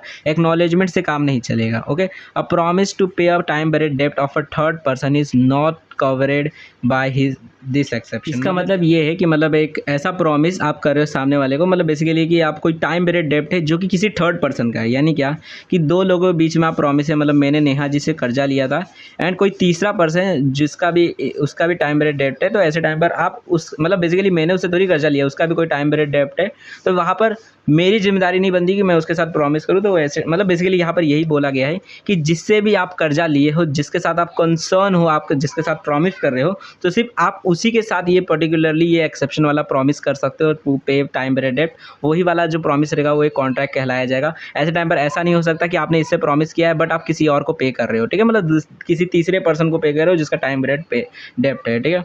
उसके बाद देखो यहाँ पर फिफ्थ बताया गया एसेंशियल जो कि है limitation period for recovery of डेप्ट इज 3 ईयर, जो कि मैंने आपको बताया कि 3 साल का लिमिटेशन होता है। उसके बाद जो डेप्ट होता है वो टाइम पीरियड हो जाता है। तो एनी डेप्ट though lawful if not recovered with in the limitation period of 3 year is consider as time period डेप्ट, यानी कोई डेप्ट है, कोई कर्जा है जो कि 3 साल से पहले रिकवर नहीं किया जाता है, देन वो जो बेसिकली कर्जा रहता है, वो जो डेप्ट रहता है उसे हम टाइम पीरियड डेप्ट बोलते हैं, ठीक है। नाउ यहाँ पर एक अदर अब सेक्शन एक्सेप्शंस बताए गए, यानी बाकी के जो एक्सेप्शंस है, क्योंकि हमारे मतलब बुक के अंदर सिर्फ 3 ही एक्सेप्शंस बोले गए, एक ये वाला, फिर अपना वो वॉलंटरी सर्विस वाला एंड देन वो लव एंड अफेक्शन वाला, ठीक है। तो 3 ही बताए गए, बाकी के बस बताकर आपको छोड़ दिए गए, उसके बारे में डिटेल में नहीं बताया गया। Other exceptions to the rule are कि मतलब जैसे कि no consideration is necessary to create an agency, यानी क्या कि आप चाहते हो किसी को अपना एजेंट बनाना, तो ऐसे टाइम पे ज़रूरी नहीं है कि सामने वाले को आप कुछ दो तभी वो आपके लिए काम करे, ठीक है। जैसे अगर मान लो जैसे कि आपका रहता है ना घर में, हम देखते हैं कि जो बड़े लोग रहते हैं वो अपने बच्चों को बोलते हैं कि जाओ दुकान से ये सामान लेके आ, तो वो अपने एजेंट उनको बना ले रहे, बट उसके बदले में क्या ज़रूरी है हर बार बच्चे को कुछ दे ही वो, ठीक है। ज़रूरी नहीं है वहाँ पर कुछ कंसिडरेशन बच्चे को मिले। तो वो भी जो प्रॉमिस है बेसिकली कि बच्चा बोले हाँ ठीक है मैं तुम्हारा काम कर दूंगा, तो ज़रूरी नहीं कि वो जो प्रॉमिस है वो जो है बेसिकली वो जो प्रॉमिस है ज़रूरी नहीं है कि वहाँ पर कंसिडरेशन दोनों तरफ से हो। यानी कि बच्चे ने प्रॉमिस कर दिया कि हाँ मम्मी मैं आपका सामान ला कर दे दूंगा, तो ज़रूरी नहीं है कि मम्मी भी बोले कि हाँ ठीक है मैं तुम्हें इतने पैसे दूंगी, ठीक है। ज़रूरी नहीं है, यहाँ पर हो सकता है सिर्फ ये जो एजेंट है वो प्रॉमिस करे मैं तुम्हारा एजेंट बन जाऊँगा, एंड देन हो गया उनके बीच में कॉन्ट्रैक्ट, ठीक है। यहाँ पर मैं बच्चे का एग्जांपल दे रहा हूँ, बट यहाँ पर आप बिजनेस के हिसाब से देखो कि कोई पर्टिकुलरली पर्सन है जो कि बोलता है कि मैं आपके जो है एजेंट बनना चाहता हूँ आपकी कंपनी का, ठीक है। तो बेसिकली वहाँ पर जो है वो हो सकता है, ठीक है। ज़रूरी नहीं है दोनों तरफ से कोई कंसिडरेशन मिले। Gift do not require consideration, यानी क्या है सामने वाले को अगर आप गिफ्ट देते हो, ठीक है, आप सामने वाले को गिफ्ट देते हो या फिर गिफ्ट देने का प्रॉमिस करते हो, ठीक है, गिफ्ट देने का प्रॉमिस करते हो, एंड वही बात हो जाती है अगर आप रिटर्न में अगर करवा कर रजिस्टर करवा देते हो देन वो एक लीगल कॉन्ट्रैक्ट बन जाता है। एंड अगर आप कोई गिफ्ट दे देते हो सामने वाले को, ठीक है, सामने वाले को मान लो आपने एक गिफ्ट दे दिया, ठीक है, आईफोन 13 दे दिया या फिर आईफोन अभी 15 आ चुका है तो 15 आपने दे दिया, ठीक है, आईफोन 15 दे दिया आपने सामने वाले को। एंड ऐसे टाइम पर अब आप चाहते हो, देखो सामने वाले तो मेरे को कुछ भी नहीं दिया, तो आप चाहते हो क्या कि देखो मैंने गिफ्ट तो दिया उसको लेकिन उसने मुझे कुछ नहीं दिया, तो आप जाते हो कोर्ट ऑफ लॉ में बोलते हो देखो भैया इसने मेरे को कुछ भी नहीं दिया, तो एक काम करो मेरा गिफ्ट मुझे वापस करो। तो ऐसे टाइम पर आप ऐसा नहीं कर सकते क्योंकि आपने प्रॉमिस किया था कि मैं तुम्हें दूंगा और एंड आपने उसे दे दिया, ठीक है। तो यहाँ पर आपने जो गिफ्ट दिया है एक प्रॉपर कॉन्ट्रैक्ट बनाता है, तो आपके पास कोई भी हक नहीं बनता कि आप एक गिफ्ट दिया हुआ चीज़ जो है वो वापस मांग सको, ठीक है। देखो गिफ्ट दी हुई चीज़ और दान दी हुई चीज़ वापस नहीं मांगी जा सकती, वही बात है। एक बार आप किसी को गिफ्ट दे देते हो देन आप लीगली उसे मांग नहीं सकते, सामने वाले को छीन छान कर मारपीट करके मांग सकते हो वो अलग बात हो जाती है, बट लीगली मतलब कोर्ट ऑफ लॉ में जाकर आप बोल नहीं सकते कि सामने वाले को मैंने गिफ्ट दिया था अब ये मेरे को गिफ्ट वापस करे क्योंकि इसने मुझे कुछ नहीं दिया, ठीक है। तो आप ऐसा नहीं कह सकते। तो सामने वाले को अगर मान लो आप आगे चल के किसी को भी गिफ्ट दोगे तो ये समझ लेना कि आप वापस नहीं मांग सकते लीगली उससे, ठीक है। तो a promise though gratuitous would be enforceable if on the faith of the promises suffer losses। मतलब क्या, यहाँ पर एक केस लॉ बताया गया केदारनाथ वर्सेस गौरी मोहम्मद, जो कि मैंने आपको बताया था कि देखो ये वाला जो केस है ये यहाँ पे फिट बैठता है, ठीक है। इसमें होता क्या है, देखो मैंने आपको बताया था इस केस में हुआ था केदारनाथ वर्सेस गौरी मोहम्मद, जिसमें हुआ ये था कि एक मस्जिद बनाया जा रहा था, ठीक है, जिसमें जो बेसिकली मस्जिद के जो वर्कर जो मस्जिद में काम करने वाले रहते हैं उन लोग बोलते सबको कि आप भाई डोनेशन दो, तो सब लोग सब्सक्रिप्शन ले लेते हैं उसका कि हाँ भाई हम मतलब रहते ना पावती फाड़ देते हैं कि हाँ भाई मैं तुमको 100 रुपये का चंदा दूंगा, मैं तुमको इतने का सब लोग डोनेशन देंगे, ठीक है। तो सब लोग सब्सक्रिप्शन तो ले लेते हैं और बाद में फिर ये मस्जिद सब तोड़ ताड़ चालू हो जाती है, इसका कंस्ट्रक्शन चालू होने लग जाता है, ये मस्जिद वाले भी मतलब इधर से पैसे लेकर काम चालू कर देते हैं। एंड जब ये जो मस्जिद वाले रहते हैं जब पैसे मांगने जाते हैं सब्सक्रिप्शन का कि लाओ भाई पैसे लाओ अब डोनेशन दो वापस, अब पैसे मतलब सब्सक्रिप्शन ले लिए थे ना तो अब पैसे देने का टाइम आ गया, तो ऐसे टाइम पर काफ़ी सारे लोगों ने बोला कि मैं पैसे नहीं दूंगा। तो ऐसे टाइम पर देखोगे तो जो मस्जिद वाले लोग थे उनका काफ़ी ज़्यादा लॉस होगा क्योंकि इन लोगों ने उनके भरोसे में जो लोगों ने सब्सक्रिप्शन लिया था उनके भरोसे में मस्जिद का काम चालू किया, जो पुरानी मस्जिद है उसको तोड़ ताड़ दिया एंड कर्जा लेकर इसको बनाना चालू किया। तो ऐसे टाइम पर देखो तो इनका लॉस हो गया ऐसे टाइम पर इनके भरोसे की वजह से, ये जो सब्सक्रिप्शन लिए थे उनके भरोसे की वजह से।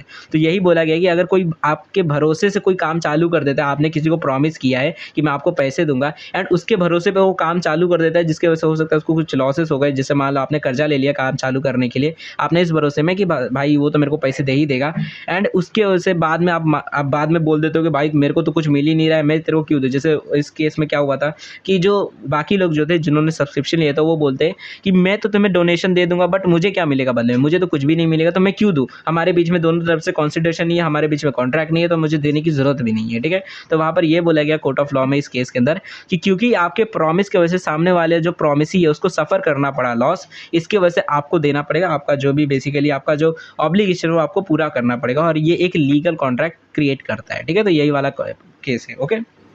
मे बी आपको ये एक्सेप्शन समझ आ गए होंगे, ठीक है। लेक्चर काफ़ी लंबे हो गए बट कोई नहीं, समझ आ गया होगा। नाउ अब देखो यहाँ पर आगे बताया गया every agreement of which the object और कंसिडरेशन अनलॉफुली इज वॉइड, यानी क्या कि कोई भी एग्रीमेंट है अगर उसका जो कंसिडरेशन है या फिर जो ऑब्जेक्टिव है, ऑब्जेक्टिव कंसिडरेशन एक ही बात है, मतलब जिस चीज़ के लिए कॉन्ट्रैक्ट को किया जा रहा है कंसिडरेशन के लिए, अगर वो अनलॉफुल होता है तो आपका जो एग्रीमेंट है वो भी वॉइड कहलाया जाता है, ठीक है। तो वही लिखा है कि लॉफुल एंड अनलॉफुल कंसिडरेशन के बारे में अब यहाँ पर बताया जाएगा कि क्या क्या चीज़ें होती है। तो देखो यहाँ पर लिखा हुआ है कि द कंसिडरेशन, ठीक है। यहाँ पर ये भी चीज़ बता दो कि सेक्शन नंबर 23 के अंदर बताया गया है lawful objective and lawful consideration, ये मतलब किस चीज़ को हम लॉफुल ऑब्जेक्ट और लॉफुल कंसिडरेशन बोलते हैं, ठीक है। तो देखो लिखा है कि द कंसिडरेशन और object of an agreement is lawful, यानी क्या कि कोई भी कंसिडरेशन या फिर ऑब्जेक्ट जो है एग्रीमेंट का वो लॉफुल होता है अगर उसके अंदर ये सारी चीज़ें नहीं होती है तब, ठीक है। मतलब ये सारी चीज़ें अगर नहीं है देन आपका जो एग्रीमेंट के अंदर जो कंसिडरेशन है वो लॉफुल है, ठीक है, मतलब सही है। अगर सही रहता है, लॉफुल रहता है, देन आपका कंसिडरेशन वैलिड है, एक मतलब क्रिएट करता है, एक वैलिड कॉन्ट्रैक्ट बना देगा कल को जाकर, ठीक है। सबसे पहला है it is prohibited by law, यानी आपका जो लॉ है वो मना करता है, मतलब बेसिकली बैन कोई चीज़ है, जैसे पाकिस्तान से मान लो कोई चीज़ बैन है कि आप यहाँ से मंगवा नहीं सकते, तो बेसिकली प्रोहिबिटेड बाय लॉ है, लॉ मना करता है आपको वो काम करने से, तो देन आपका अगर फिर भी आप वो काम करते हो तो देन आपका कंसिडरेशन अनलॉफुल कहलाया जाता है। जैसे आप स्मगलिंग कर रहे हो, बंदूक बेच रहे हो, तो ये प्रोहिबिटेड बाय लॉ है, ठीक है। तो an act is prohibited by law when is punishable under the Indian penal code और एनी स्पेसिफिक लेजिस्लेशन, यानी जब लॉ आपको जो मना करता है एंड कोई भी काम करने से, देन वो जो एक्ट है अगर फिर भी आपका वो कंसिडरेशन बन जाता है वो एक्ट, देन आपका वो जो एक्ट है वो अनलॉफुल कहलाया जाता है। जैसे कि मर्डर करना है, ठीक है, आप किसी को सुपारी देते हो, आपका कंसिडरेशन ये है कि सामने वाला का मर्डर हो जाए, तो ये एक मतलब प्रोहिबिटेड बाय लॉ है, ठीक है। तो ये भी अनलॉफुल कहा जाएगा आपका कंसिडरेशन।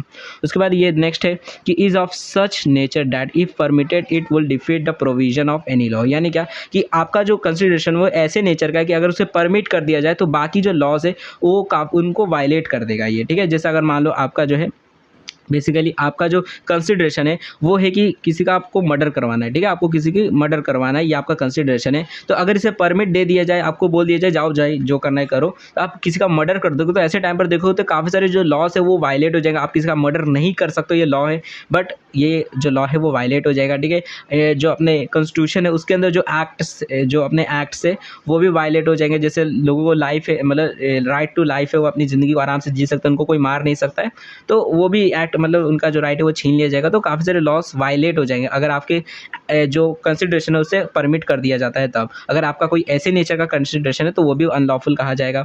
उसके बाद है इट इज़ फ्रॉडुलेंट, यानी क्या कि आपका जो कंसिडरेशन है वो फ्रॉडुलेंट है, कोई ऑफेंस कमिट होने वाला, मतलब बेसिकली आपका कंसिडरेशन है। जैसे आप किसी को बोलते हो कि भाई तू जो है मेरे को सबके पर्स जो है वो चोरी कर करके ला कर दे, ठीक है, तो आपका जो बेसिकली कंसिडरेशन है वो गलत है, फ्रॉडुलेंट है, फ्रॉड करना है आपको सबके साथ में, ठीक है। या फिर आप किसी पर्सन को हायर करते हो और बोलते हो भाई तू सबको फ़ोन कर करके बोल कि भाई आपको 1 लाख रुपए मिले एंड अपना OTP भेजो, ठीक है, मतलब फ्रॉड करने का वाला काम करवाना चाहते हो आप, तो ये जो आपका एक्ट है वो फ्रॉडुलेंट वाला आपका कंसिडरेशन है, तो इसलिए ये भी गलत है, ठीक है, तो ये भी अनलॉफुल है। इट इन्वॉल्व्स और implies injury to the person और प्रॉपर्टी ऑफ अनदर, यानी क्या कि आपका कंसिडरेशन ऐसा है जिसमें किसी दूसरे पर्सन को इंजरी होगी, चोट लगेगी, या फिर उसकी आप प्रॉपर्टी हड़पना चाहते हो, ऐसा कोई कंसिडरेशन, तो वो भी अनलॉफुल कहा जाएगा।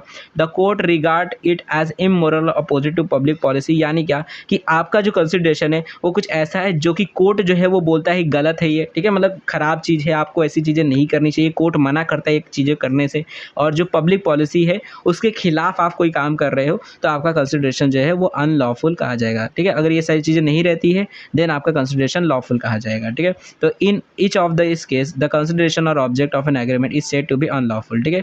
तो अगर इसमें से कोई भी एक केस आता है तो देन आपका जो कंसिडरेशन होता है वो अनलॉफुल कहा जाएगा। जैसे कि देखो यहाँ पर एग्जांपल दिया हुआ है इलस्ट्रेशन के अंदर कि ए प्रॉमिस करता है obtain for B an employment in the public service and B promises to pay 100 rupees two ए, मतलब क्या यहाँ पे एक एग्रीमेंट किया जा रहा है कि ए जो है एंड बी है, ठीक है, ये 2 पर्सन है। ए जो है वो प्रॉमिस करता है बी को कि मैं तेरे को एक सरकारी नौकरी दिलवा दूंगा, ठीक है, कोई भी एक रेलवे, जैसे रेलवे मान लो, रेलवे के अंदर एक नौकरी दिलवा दूंगा, एंड बी इसको प्रॉमिस करता है कि मैं तेरे को जो है बेसिकली एक मतलब 100 रुपये दूंगा इसके बदले में, इस काम के बदले, मतलब घूस दूंगा तेरे को, ठीक है, मतलब पैसे दूंगा उसके बदले में तू मेरे को नौकरी दिला दे।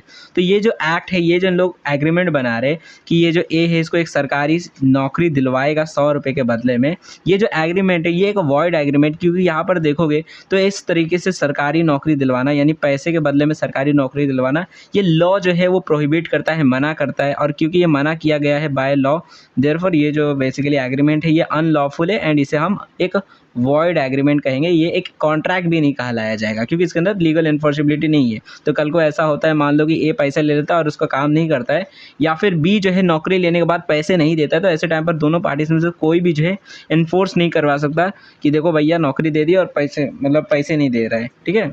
ऐसा नहीं किया जा सकता, ये एक वॉइड एग्रीमेंट कहलाया जाएगा। ओके, तो thus the agreement is void as the consideration for its is unlawful, क्योंकि कंसिडरेशन इसका अनलॉफुल है इसीलिए। नाउ अब एग्रीमेंट अगेंस्ट पब्लिक पॉलिसी, इसको समझ लेते हैं। तो देखो एग्रीमेंट अगेंस्ट पब्लिक पॉलिसी का मतलब क्या है, तो देखो जैसे कि अभी हमने यहाँ पर देखा था कि अगर आपका जो कंसिडरेशन है वो पब्लिक पॉलिसी के खिलाफ में रहता है, ठीक है, तो देन आपका जो एग्रीमेंट होगा वो वॉइड कहलाया जाएगा, आपका जो कंसिडरेशन है वो अनलॉफुल कहलाया जाएगा, ठीक है।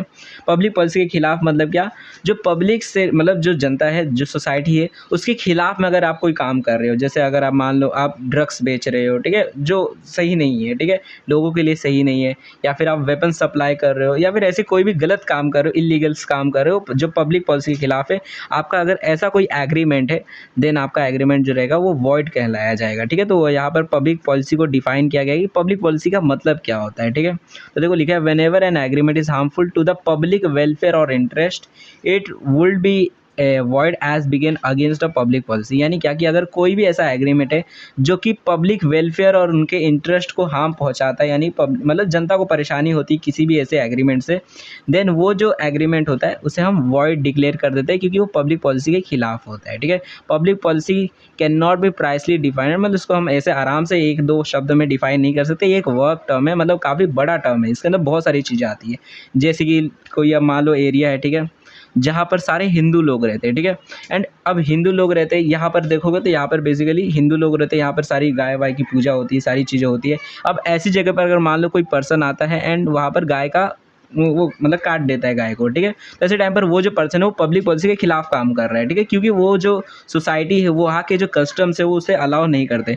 वहीं पे मान लो अगर कोई दूसरा एरिया है जहाँ पर वो अलाउ होता हो, जैसे आप चाइना में जाओगे तो वहाँ पर ये सारी चीज़ें चलती है, वहाँ पर गाय वाय काट देते हैं उन लोग, ठीक है, तो वहाँ पर अगर कोई काटता है तो वहाँ पर वो पब्लिक पॉलिसी के खिलाफ नहीं है। तो यहाँ पर यही सीधा बात है कि जो पब्लिक वेलफेयर है, जो पब्लिक इंटरेस्ट है, ठीक है, पब्लिक इंटरेस्ट में सारी चीज़ें आती है, कस्टम आता है, सोसाइटी आती है, ट्रेडिशंस आते हैं, वो सारी चीज़ों के अगर खिलाफ अगर आपका कोई एक्शन है, कोई एक्ट है, कोई एग्रीमेंट है, देन आपका एग्रीमेंट जो रहेगा वो वॉइड कहला दिया जाएगा, ठीक है। तो when any agreement and conflict with the moral of the time and contravenes any established interest of the society, जैसे political, economical और social, it is void as being against the public policy, ठीक है। यानी कोई भी ऐसा agreement जो कि कॉन्फ्लिक्ट अराइज करता है, मतलब जो भी उस सोसाइटी के मोरल से, जो भी वैल्यू से, जैसे अभी मैंने आपको बताया कि वहाँ पर गाय वाय को नहीं काटा जाता अपने इधर, तो अब यहाँ की ये सारी चीज़ें हैं, ठीक है, यहाँ की सोशल कस्टम्स यही है कि हम गाय की पूजा करते हैं, एंड यहाँ पर अगर कोई ऐसा कुछ करता है तो वहाँ पर पब्लिक पॉलिसी के खिलाफ हो जाएगा, देन उस पर्सन का जो भी एग्रीमेंट रहेगा कि सामने वाले के साथ में,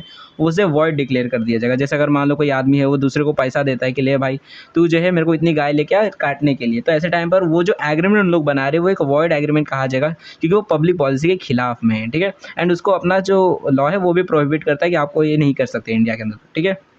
तो इसी को हम पब्लिक पॉलिसी बोलते हैं। मे बी आपको पब्लिक पॉलिसी समझ आ गया होगा। अब देखो आगे क्या लिखा है, agreement against public policy are void, यानी क्या कि कोई भी एग्रीमेंट अगर पब्लिक पॉलिसी के खिलाफ में बनता है तो वो वॉइड होता है, ठीक है। एक ही चीज़ को हम कितने बार बोले, फर्क कोई नहीं। The following agreements have been held to be against public policy, ठीक है। अब कौन से पब्लिक मतलब कौन से एग्रीमेंट्स होते हैं जो कि पब्लिक पॉलिसी के खिलाफ होते हैं, तो यहाँ पर कुछ बताए हैं एग्जाम्पल्स, खाली दो नहीं है और भी है, नेक्स्ट स्लाइड में और भी है, ठीक है। तो देखो सबसे पहला है ट्रेडिंग विथ एन एनिमी, मतलब क्या कि अगर मान लो जैसे चाइना है, ठीक है, और ये अपना इंडिया, ठीक है। अब ये अपना इंडिया और ये चाइना, ठीक है, ये है चाइना। अब मान लो चाइना के साथ हमारा वॉर चालू हो जाता है, लड़ाई वड़ाई चालू हो जाती है, ठीक है। अब ऐसे टाइम पर जब हमारी किसी देश के साथ लड़ाई चालू हो जाती है तो उस देश को हम एनिमी कंट्री बोलते हैं, ठीक है, कि मतलब वो हमारा दुश्मन है। जैसे अभी रूस और यूक्रेन का चल रहा है, ठीक है। तो अब जैसे अपना इंडिया और चाइना का लड़ाई चालू हो जाता है तो ऐसे टाइम पर हमारे बीच में जो भी ट्रेड्स चल रहे रहते हैं, जो भी बिजनेसेस चल रहे रहते हैं, वहाँ से सामान आ रहा रहता है, यहाँ से सामान जा रहा था, वो सारी चीज़ें बंद हो जाती है, ठीक है। तो ऐसे टाइम पर अगर लड़ाई के टाइम पर जब हमारा कोई एनिमी है सामने, तो ऐसे टाइम पर हम उस देश से कोई भी ट्रेड नहीं कर सकते, ठीक है। ये बेसिकली रूल है कि आप किसी भी एनिमी कंट्री के साथ में ट्रेड नहीं कर सकते, और ऐसे टाइम पर अगर उसके साथ आप ट्रेडिंग करते हो, बिजनेस करते हो, कोई भी सामान वहाँ से मंगवाते हो या फिर यहाँ से कोई सामान वहाँ पे बेचते हो, तो आपका जो एग्रीमेंट होगा उस पर्सन के साथ में जो भी एनिमी कंट्री से बिलोंग करता है, उसका साथ जो एग्रीमेंट है वो वॉइड कह दिया जाएगा, ठीक है, क्योंकि ये मतलब बेसिकली पब्लिक पॉलिसी के खिलाफ है, ठीक है। तो an agreement made between the citizen और एलियन कंट्रीज मतलब वही जो एनिमी कंट्रीज होती है, उनके जो पीपल्स होते हैं उन्हें हम एलियन कंट्री के लोग बोलते हैं। Where two countries are at war with each other are considered void, illegal and inappropriate, मतलब बेसिकली कि आप उनके साथ कॉन्ट्रैक्ट नहीं कर सकते, उनके साथ जो कॉन्ट्रैक्ट करेगा वो कॉन्ट्रैक्ट वॉइड कहा जाएगा। उसके बाद देखो दूसरा जो यहाँ पर एग्रीमेंट बताया गया है वो है चैम्पर्टी एंड मेंटेनेंस कॉन्ट्रैक्ट। ठीक है, चैम्पर्टी एंड मेंटेनेंस कॉन्ट्रैक्ट क्या होता है? तो देखो मेंटेनेंस का पहले मतलब बता देता हूँ। मेंटेनेंस का मतलब होता है, अब जैसे मान लो ये दो लोग हैं और एक दूसरा पर्सन, ठीक है, एंड इन दोनों के बीच में कोई लड़ाई झगड़ा चल रहा है। ठीक है, ये दोनों के बीच में कोई लड़ाई झगड़ा चल रहा है और ऐसे टाइम पर होता है कि आप दोनों के बीच में किसी भी मैटर से रिलेटेड, कोई भी मैटर से रिलेटेड लड़ाई झगड़ा चल रहा है एंड तीसरा पर्सन आता है एंड एक पर्सन को भड़काता है, मतलब मान लो ये इसको भड़काता है कि देख एक काम करते हैं हम लोग जो है कोर्ट ऑफ लॉ में चलते हैं, मतलब कोर्ट में चलते हैं एंड इस पर्सन के ऊपर केस करते हैं। ठीक है, इस पर्सन के ऊपर केस करते हैं, हम लोग इसको छोड़ेंगे नहीं। ठीक है, मतलब तीसरा पर्सन आता है जो कि कह सकते हो दोनों के लड़ाई के बीच में कोई इसका इन्वॉल्वमेंट था भी नहीं, फिर भी ये जो है एक को बढ़ावा देता है कि चल हम लोग कोर्ट में चलते हैं, इसके ऊपर केस करेंगे। ठीक है, अब होता है क्या, देखो अब मान लो ये जो पर्सन ये बोलता है नहीं भाई मेरे पास उतने पैसे नहीं कि मैं कोर्ट में जाकर लॉयर वायर खरीद कर इसके ऊपर केस करूँ। ठीक है, तो इतने पैसे नहीं है। तो ऐसे टाइम पर ये जो तीसरा वाला जो अपना आदमी है ये बोलता है कि मैं तेरे को पैसे दूंगा लेकिन हम लोग कोर्ट में लड़ेंगे इसके ऊपर। ठीक है, इसको छोड़ेंगे नहीं हम लोग। तो ऐसे टाइम पर देखोगे तो ये जो आदमी है, जो तीसरा आदमी है, जो कि इस कॉन्फ्लिक्ट का हिस्सा भी नहीं था, वो इस पूरे बेसिकली जो केस है, जो पूरा केस है उसको चलाएगा, उसको मेंटेन करेगा। तो ऐसे पर्सन को बेसिकली मतलब जो इसको आप बोल सकते हो बिचौलिया जो है ये। तो ऐसा जब कॉन्ट्रैक्ट बनाया जाता है, मतलब ये जो आदमी है जब इसको प्रॉमिस कर रहा है कि मैं जो है तेरा जो केस है उसको मेंटेन करके रखूँगा, सारा खर्चा पानी मैं दूंगा, लॉयर मैं लाऊंगा, सारी चीज़ें मैं करूँगा, बस तू इसके ऊपर केस कर दे इसके खिलाफ में। तो ऐसा जो कॉन्ट्रैक्ट होता है उसे हम बोलते हैं मेंटेनेंस कॉन्ट्रैक्ट। ठीक है, मतलब क्या कि इसका जो केस है उसको ये मेंटेन करके रखेगा, मतलब चलाते रहेगा। ठीक है, इसके बिहाफ में ये सारी खर्चा चीज़ें, सारी चीज़ें जो है लॉयर का खर्चा, सारी चीज़ों का, ये सारी चीज़ों का देखभाल करेगा। ठीक है, तो इसको मेंटेनेंस कॉन्ट्रैक्ट बोलते हैं। और ये भी एक इलीगल, मतलब कह सकते हैं पब्लिक पॉलिसी के खिलाफ है, क्योंकि ये भी गलत ही चीज़ है। ये जो पर्सन है इसका कोई भी इन्वॉल्वमेंट नहीं है, इसका कोई भी इंटरेस्ट नहीं है इनके मैटर में, बस ये ऐसे ही मतलब इन दोनों को, मतलब बेसिकली इस पर्सन को फंसाने के लिए इस पर्सन की हेल्प कर रहा है। ठीक है, एंड चैम्पर्टी का मतलब क्या होता है? तो चैम्पर्टी भी सेम इसी की तरह होती है कि अगर मान लो दो लोग हैं एंड दो लोग झगड़ा कर रहे हैं, ठीक है, किसी भी मैटर से रिलेटेड, मतलब कोई भी मैटर नहीं, जैसे मान लो ये लैंड है, ठीक है, ये पर्टिकुलरली लैंड है, दोनों भाई भाई है मान लो, ठीक है, ये लैंड है और दोनों ये ज़मीन के लिए झगड़ रहे कि ये ज़मीन मेरी है, ज़मीन मेरी है। ठीक है, मतलब ये बोलता है ये मेरी ज़मीन है, ये बोलता है ये मेरी ज़मीन है। ठीक है, दोनों उसके लिए लड़ाई झगड़ा कर रहे हैं। अब होता है क्या, तीसरा पर्सन आता है एंड वो इसको भड़काता है, इसको बोलता है कि काम करते हैं हम लोग कोर्ट में चलते हैं एंड इस पर्सन के ऊपर केस कर देते हैं। ठीक है, एंड केस करके हम लोग अपनी ज़मीन, ये जो ज़मीन है ये वापस ला देंगे। ठीक है, एंड जब ज़मीन तुमको मिल जाएगी तो उस ज़मीन में से कुछ हिस्सा मेरे को दे देना, मतलब 30% 40% हिस्सा जो रहेगा, जो ज़मीन तुमको मिलेगी वो उसमें से उतना हिस्सा मेरे को दे देना। ठीक है, एंड ये पर्सन बोलता है ठीक है मैं तुमको दे दूंगा अगर मैं केस जीत जाता हूँ तो। ठीक है, तो इसको चैम्पर्टी कॉन्ट्रैक्ट बोला जाता है कि हम क्या करते हैं कि हम दो लोगों के मैटर के अंदर इन्वॉल्व हो जाते हैं एंड उस पर्सन, एक पर्सन को हम बोलते हैं कि अगर मैं तुम्हारा केस सारी चीज़ें करवाऊंगा एंड जब तुम केस जीत जाना तो उसके बाद जो भी, मतलब बेसिकली मैंने तुम्हारी हेल्प किया, असिस्टेंट प्रोवाइड किया, उसके बदले में तुम जो है मुझे कुछ शेयर दे देना, मतलब कुछ हिस्सा दे देना जो भी तुमको मिलेगा उसमें से। ठीक है, तो इसको चैम्पर्टी बोला जाता है, चैम्पर्टी कॉन्ट्रैक्ट। तो ये भी एक पब्लिक पॉलिसी के खिलाफ वाला ही है। तो when a person agree to maintain a suit in which he has no legal interest for its prosecution. Prosecution का मतलब होता है केस को चालू करना, मतलब बेसिकली जब कोर्ट के अंदर केसेस चलते हैं तो उसको प्रोसिक्यूशन बोला जाता है। और defence the proceeding is known as maintenance, मतलब क्या, वही चीज़ कि जब कोई पर्सन है जो एग्री करता है कि वो किसी और का केस जो है, जिसने मान लो अब जैसे यहाँ पर यही दोनों का था कि इस पर्सन ने इसके ऊपर केस कर दिया था, तो इसका जो केस है ये संभालेगा, मेंटेन करके रखेगा, जबकि इसका कोई भी लीगल इंटरेस्ट नहीं है, ये कोई भी कहीं से भी इन्वॉल्व नहीं था, फिर भी उसको मेंटेन करके रखेगा, तो इसी को मेंटेनेंस कॉन्ट्रैक्ट बोला जाता है। और वहीं पे चैम्पर्टी क्या होता है, where a person bargain for a share in the proceeding or to be ultimately decreed in a suit in return for his assisting another to bring an action in is known as champerty. ठीक है, कि मतलब share मांगता है, बस इतना ही फ़र्क होता है, नहीं तो बाकी सारी चीज़ें यही रहती है कि भाई इसका भी कोई मतलब लीगल इंटरेस्ट नहीं रहता, बस ये असिस्ट करता है, इसके लिए बोलता है कि मेरे को कुछ इसमें हिस्सा दे देना, शेयर दे देना, बार्गेन करता है कि मेरे को 40% नहीं तो 50% हिस्सा दे देना जो भी तुम्हें मिलेगा। ठीक है, केस करने के बाद। ओके, तो ऐसी सारी चीज़ें। ठीक है, तो ये चैम्पर्टी और मेंटेनेंस होता है। उसके बाद देखो नेक्स्ट है स्टिफलिंग प्रोसिक्यूशन। स्टिफलिंग प्रोसिक्यूशन का मतलब क्या होता है? तो देखो स्टिफलिंग का मतलब होता है जकड़ लेना। ठीक है, जैसे गला दबा देते, पकड़ लेते हैं ना, तो उसको बोला जाता है स्टिफलिंग। और प्रोसिक्यूशन मतलब वही अपना जब केस चालू रहता है, चलता रहता है, उसको बोला जाता है। ठीक है, जस्ट मतलब जो प्रोसिक्यूशन का मतलब जो प्रोसेस होता है अपना बेसिकली केस का, उसको बोला जाता है। जब कोर्ट में प्रोसेसिंग चलती रहती है, अपना केस चलता रहता है, उसको प्रोसिक्यूशन बोला जाता है। ठीक है, प्रोसिक्यूशन है, प्रोस्टिक्यूशन नहीं है ये। ओके, तो स्टेबली प्रोसिक्यूशन में होता क्या है देखो, तो यहाँ पर पहली बात ये समझो, दो तरह के केसेस होते हैं। देखो, एक होता है कंपाउंड केसेस, कंपाउंडिंग मतलब ये वो केसेस होते हैं जो कि कॉम्प्रोमाइज़ किए जा सकते हैं। ठीक है, मतलब क्या, जैसे अगर मान लो ये आप हो, ठीक है, एंड ये आपकी गाड़ी है। ठीक है, ठीक है, अच्छे से नहीं बना है, कोई नहीं, अच्छे से बना देते। अब ये आपकी गाड़ी है, ठीक है, ये आपकी गाड़ी है। ओके, एंड आप क्या करते हो, एक दूसरे की गाड़ी के साथ आपकी गाड़ी ठुक जाती है। ठीक है, आगे आपके जो आगे के हेडलाइट रहते हैं वो टूट जाते हैं, सामने वाले के टूट जाते हैं, एंड आपके बीच में झगड़ा झुगड़ी हो जाता है। ओके, अब होता क्या, देखो यहाँ पर होता क्या है, आपकी गलती थी, आप सोचते हो कि भाई वो तो आराम से आ रहा था, मैं ही स्पीड में चला के आ रहा था, जिसकी उसकी गाड़ी टूट गई। ठीक है, अब ये आपको बोलता है मैं तेरे को कोर्ट में लेके जाऊंगा, मैं तेरे साथ ये करूंगा, मैं तेरे को छोड़ूंगा नहीं। अब आप डर जाते हो, आप क्या बोलते हो, भाई छोड़ ये सारी चीज़ें, ये ले पकड़ 5,000 रुपये, एंड ये सारे मामला यहीं पे ख़त्म करते हैं हम लोग। ठीक है, तो यहाँ पर देखोगे तो आपने कॉम्प्रोमाइज़ कर केस को यहीं पे ख़त्म कर दिया, आपने कोर्ट में गया ही नहीं आप। ठीक है, कोर्ट के अंदर आप गए नहीं, कोर्ट के बाहर ही आपने सारे मैटर को सॉल्व कर लिए। ठीक है, कॉम्प्रोमाइज़ करके। बट अब यहीं पे मान लो आपने क्या किया, आप गाड़ी चला रहे थे, एंड आप चलाते चलाते आए और इसको इतना मतलब बेसिकली ये रास्ते से जा रहा था, ऐसे चलते जा रहा था, एंड आपने इसको ठोक दिया और ये ख़त्म हो गया। ठीक है, ये ख़त्म हो गया, इसका ऊपर का टिकट कट गया।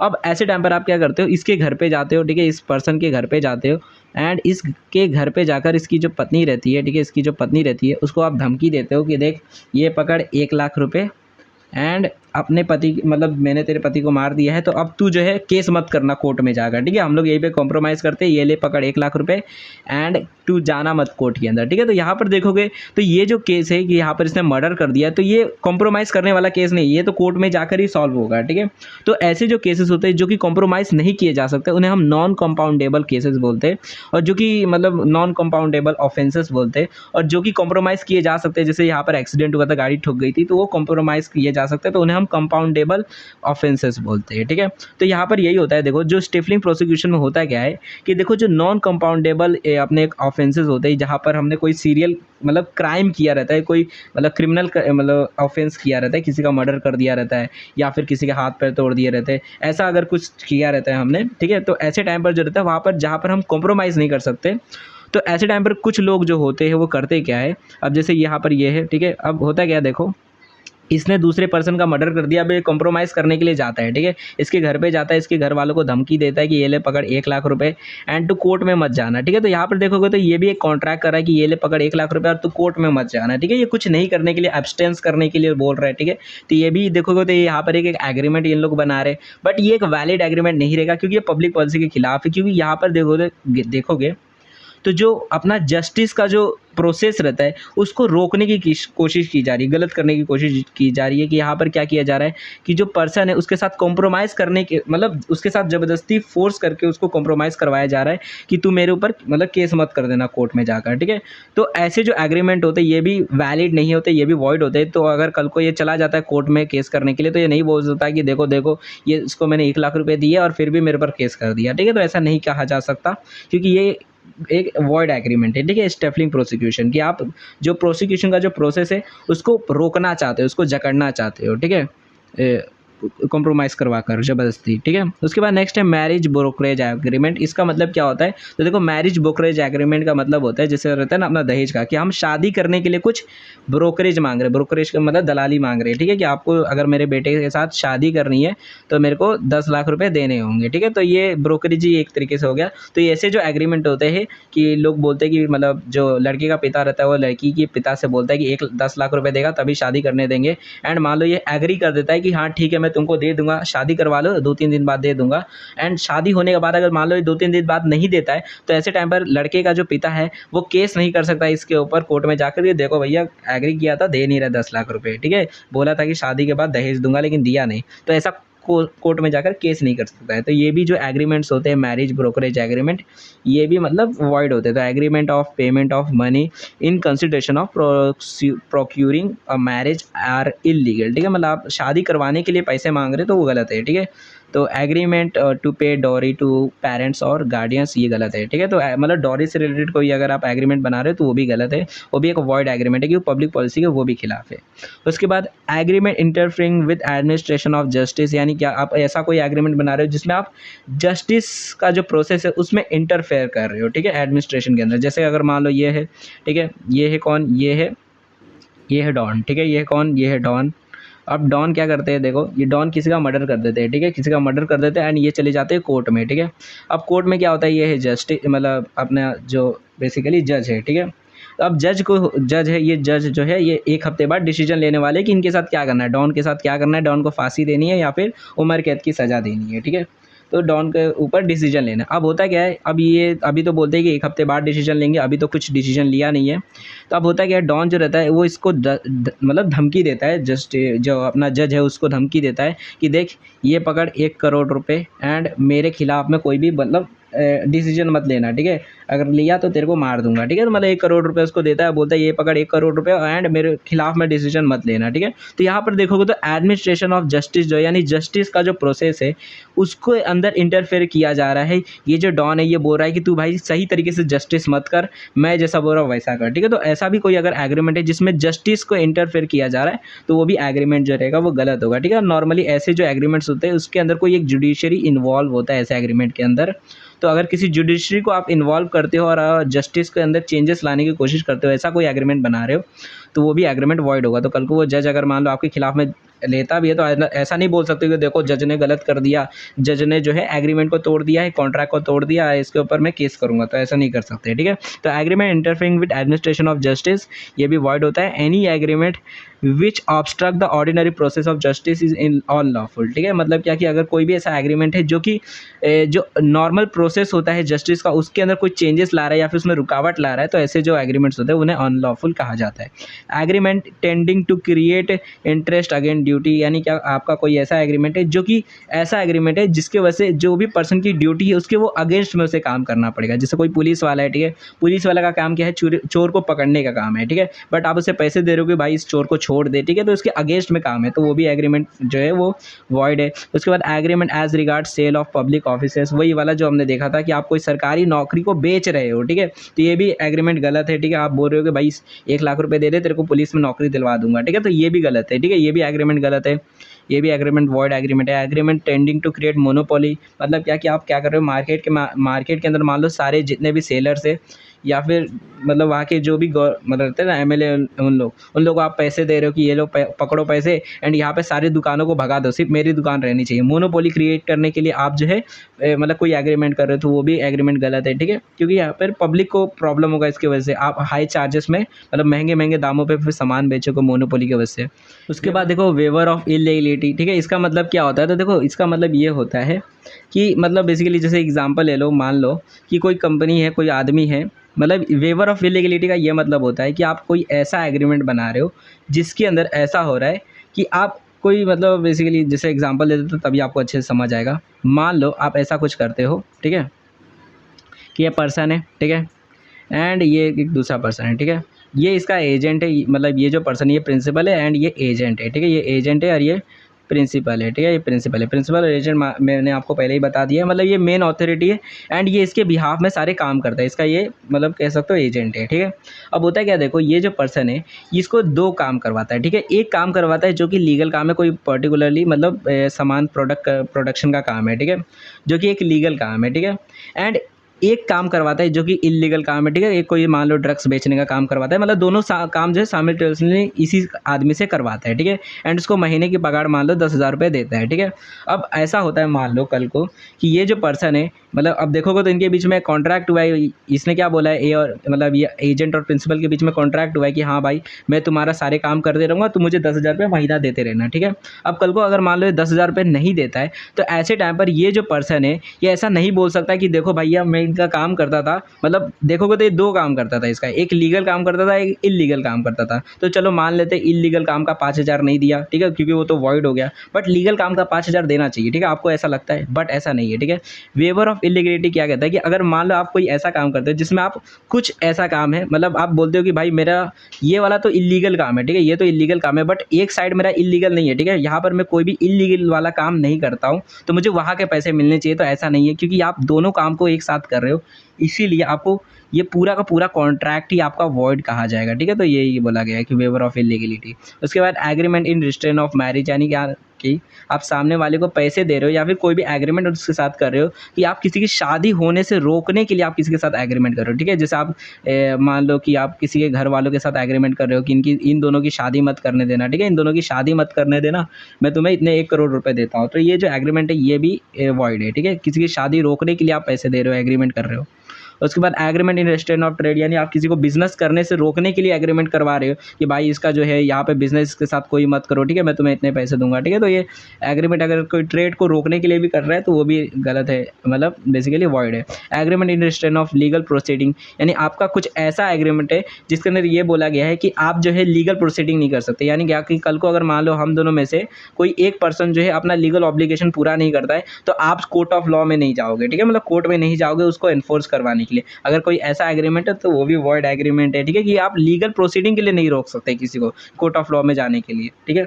उसके बाद agreement not to bid against one another is unlawful if the object is to defraud a third person. Agreement between all competing bidders at auction sale to form into a big group and bring down price is opposite to public policy। मतलब क्या कि कहीं पे नीलामी चल रही है, किसी चीज़ की नीलामी चल रही है और सब लोग बोली लगा रहे, तो ऐसा नहीं होना चाहिए कि सारे लोग जो है वो एक दूसरे के खिलाफ में बोली ना लगाए। मतलब ऐसा हो गया कि मान लो सारे जितने भी लोग आए हैं बोली लगाने के लिए सब एक ही पर्सन के लोग हैं, मतलब मान लो इसी के सारे लोग हैं। एंड ये मान लो अब जैसे मान लो बोली चालू होती है 1 लाख रुपए से, ठीक है, एंड ये बोलता है 1,01,000 रुपये, ठीक है। अब इसके अगेंस्ट में कोई बोल ही नहीं रहा है, ठीक है। तो यहाँ पर देखोगे तो ये जो बेच रहे हैं इन लोग सामान जो बेच रहे हैं इनका तो घाटा हो जाएगा भाई, 1,01,000 रुपये में बेचना पड़ जाएगा। तो यहाँ पर ये भी पब्लिक पॉलिसी के खिलाफ है। जो बिडर्स होते हैं, जो बोली लगाने वाले होते हैं, उनको अगर ऐसा कर रहे हो एक दूसरे के खिलाफ में बोली इसलिए नहीं लगा रहे कि वो बेसिकली उन्होंने एक दूसरे के साथ में एग्रीमेंट किया है, तो ये वाला जो एग्रीमेंट होता है वो भी वॉइड होता है, ठीक है, कि उन्होंने एक दूसरे के साथ एग्रीमेंट किया कि भाई हम सब लोग जो है एक दूसरे के खिलाफ में बोली नहीं लगाएंगे, ठीक है। तो ये भी मतलब एक गलत एग्रीमेंट है, वॉइड एग्रीमेंट है।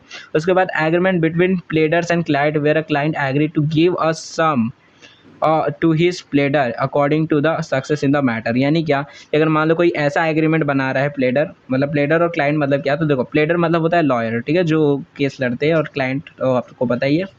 तो जो क्लाइंट और प्लेडर मान लो उनके बीच में ऐसा कोई एग्रीमेंट बना है कि बोला जा रहा है कि देखो अगर कोई भी हमारा जो बेसिकली एग्रीमेंट मतलब बना रहे हैं लोग कि देखो हमारा जो केस है अगर वो मतलब हम सक्सेस की तरफ जाएंगे, मतलब हमारा केस अगर हम लोग जीत जाएंगे तब मैं तुम्हें पैसे दूंगा, मतलब तब जैसे जैसे हम लोग जीतते जाएंगे वैसे वैसे मैं तुम्हें पैसे देते जाऊंगा, और जैसे जैसे हारते जाएंगे वैसे वैसे हम लोग पैसे नहीं देंगे। तो ये भी एग्रीमेंट बेसिकली अपना वॉइड आएगा, ठीक है, कि मतलब बेसिकली यहाँ पर ये भी गलत है।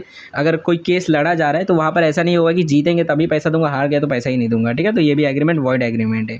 उसके बाद देखो लास्ट में यहाँ पर दिया गया है section 24 agreement void if consideration और ऑब्जेक्ट अनलॉफुल इन पार्ट। मतलब क्या, यहाँ पर सेक्शन 24 में बताया गया है कि देखो आपका जो कंसिडरेशन है अगर वो पार्ट में, मतलब क्या, आपका आधा कंसिडरेशन जो है वो लॉफुल है और आधा कंसिडरेशन अनलॉफुल है, ठीक है। जैसा अभी मैंने आपको बताया था कि अगर मान लो आप आधा कोई ऐसा काम कर रहे हो जो कि लीगल काम है और आधा कोई इलीगल काम कर रहे हो, एंड ऐसा जैसे जो मैंने आपको बताया कि देखो जो अपना प्रिंसिपल है एंड जो एजेंट है, एजेंट क्या काम कर रहा है, एक इलीगल काम भी कर रहा है और एक इलीगल भी काम कर रहा है, और इनके बीच में कॉन्ट्रैक्ट क्या बना है कि अगर तू मेरा ये सारे काम करेगा तो मैं तेरे को 10,000 रुपये दूंगा महीने का, ठीक है।